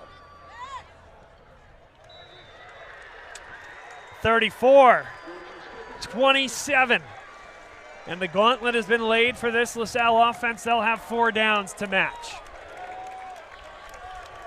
And I'll ask again, not to get ahead of anybody, but if they score, do you think at that point about going for 2 and winning the game right here? With how aggressive Coach Gordon has been throughout the year, I wouldn't be shocked. All right, maybe one of those rub plays. We saw the Swanson and Josh Simmons rub earlier in the contest. Got to get there first, though. Got to find the end zone. 4th overtime. LaSalle's turn with the ball. 1 set of downs, 1st and goal from the 10. The junior Gavin Sidwar. Sidwar, back shoulder, caught. Touchdown. 1 play, 10 yards from Sidwar to O'Brien. They should just do that every time. Again, that doesn't have air on it. It's a line drive that's at the back shoulder, and they're calling for 2. The offense for right now is staying on the field. Do they try to do the Sidwar clap, draw them off sides, see if they can get it to a yard, or are they going to run this? LaSalle's had trouble running the football all night long. Right. Well, they go to the air in a very condensed area. Wow. This is the ball game. And a timeout is called. Tim Roken again is showing us his wheels, right-hand side of your screen, getting down to the pylon. Another look at this formation. That is Brian Christie. Brian Christie, the fullback, is the deep tailback there. So that ball's not going to him. You saw O'Brien come in motion. Was there potentially some sort of quick jet sweep? I still don't like against the St. Joe's Prep defense. Showing their speed. And yeah, like you said, we've seen him in a fullback position, usually in motion as a lead blocker for Simmons or Ortiz. So I'm not sure what Brett had cooking there. I'm interested to see if the offense comes back out. I think they're gonna. Well, I think this is the 10:30 ordinance right here. Go for two. Or we turn the lights off. Or we turn the lights off.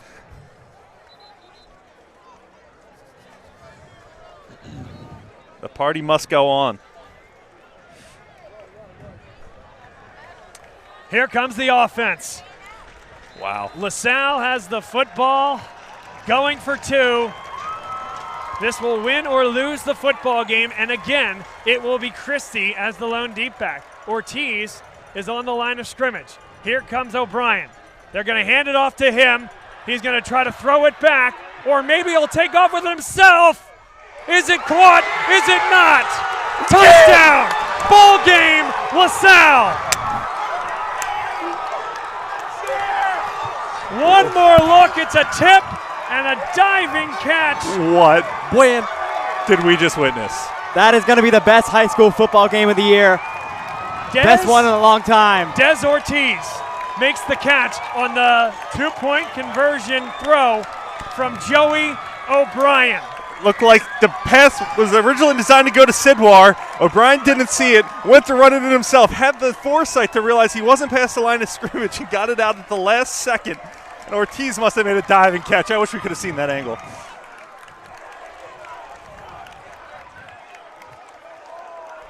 And to think, how long ago was it that the Prep was a field goal away from winning this in regulation? Yeah, wow. I'm speechless.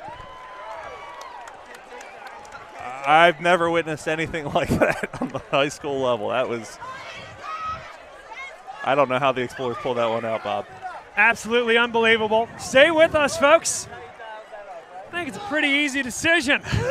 Let's go talk to the two guys that were involved in that final play. And if we can grab Grayson McHugh, that would be another heck of a guy to grab. What a contest. Thanks to you guys for what you've done. We're going to head down and grab some post-game interviews.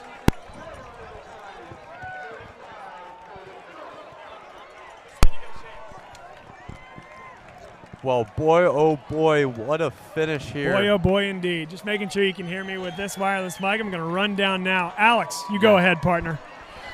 Well, yeah, Bob, boy, oh boy is the right thing to say. What a finish to this game. I mean, the ball, Joey O'Brien tosses the ball, deflected out of the air, and Desmond Ortiz just catches it on the floor. What a catch by Desmond Ortiz, the hero of LaSalle on Monday. We just told his family about it, and they are ecstatic. Oh, my goodness. What a football game. That was crazy. It was, like I said earlier, a tale of two halves, and then just putting it together. Oh, wow. I don't think we're going to see anything like that in a long, long, long time. Probably the best game we've seen out of it. Well, definitely the best game out of this rivalry we've seen in recent history. When you look at how long it's been going on, where does this rank all time? Just absolutely fantastic. And the Explorers run over to the pep end as they do every game, win or lose. We'll try to tune you in for that and then go find Bob for his post-game interviews.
Wow.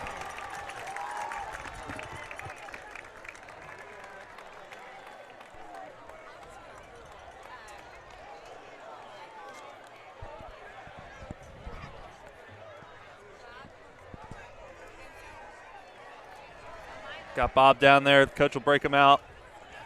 Then he'll go find the two studs who pulled that game off. Oliver, thoughts on that? I know we're kind of. And this game, how absurd this game was. LaSalle did it without Julian McFadden and Chris Filippo, who were big parts of this wide receiver core. And they did it for what turned out to be a majority of the game, even though he was out in the second half with Eddie Sutter. They went through the entire overtime period without one of their best defensive players stepping up to the occasion. Tyler, you had mentioned it a couple times tonight.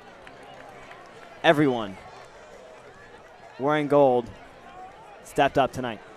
Yeah, shout out, Hawkins played a huge game. Heck was amazing. I couldn't believe he came in like that and was perfect. And, Grayson McHugh showing off his tight end skills at defensive end. Came up huge there in the end.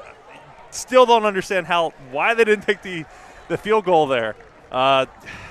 It's just a crazy night of football.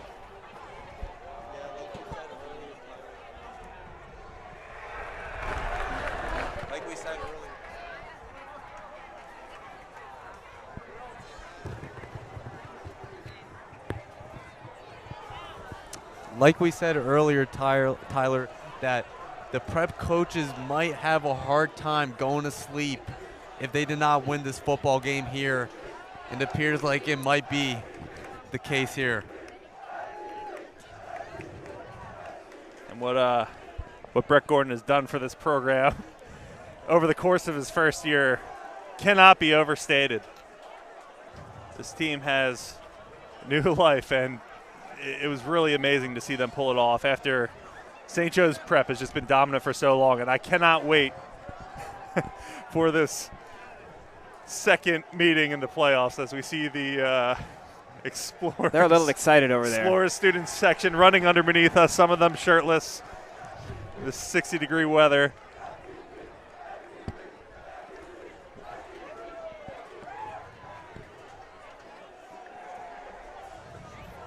That game just had so many highs.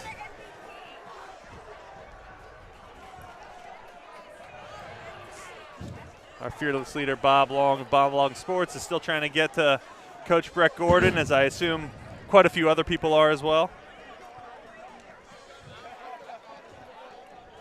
Looks like he's got Ortiz and McHugh.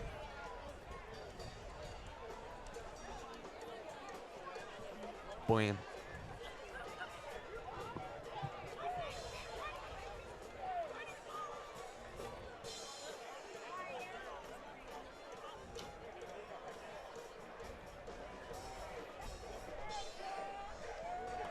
Yes or no?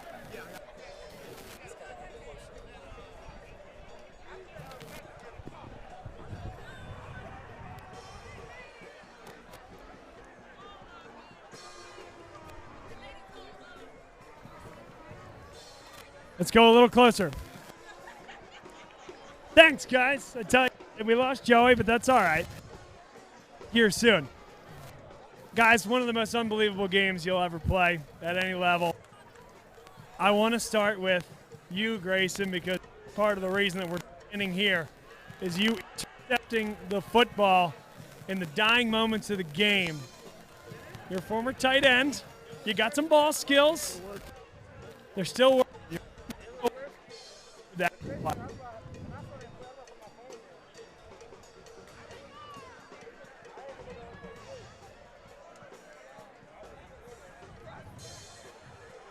Play so I mean, this contest, this rivalry, means. Put it in perspective for me. What?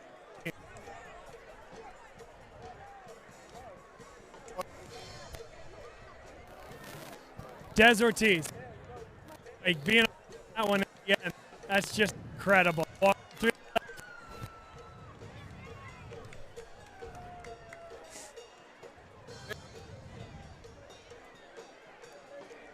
just happy. I'm just very grateful. We got the W. It was good. Joey.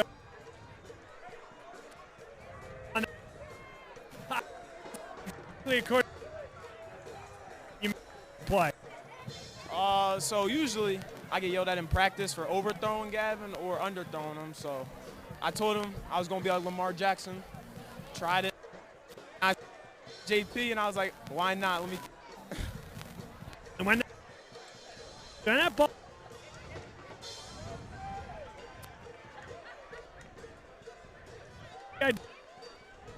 I mean, I was getting the ball in the air, and I know the game was on the line.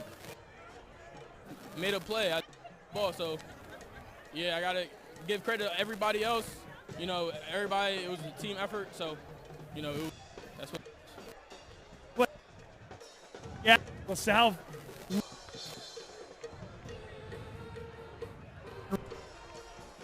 Cup.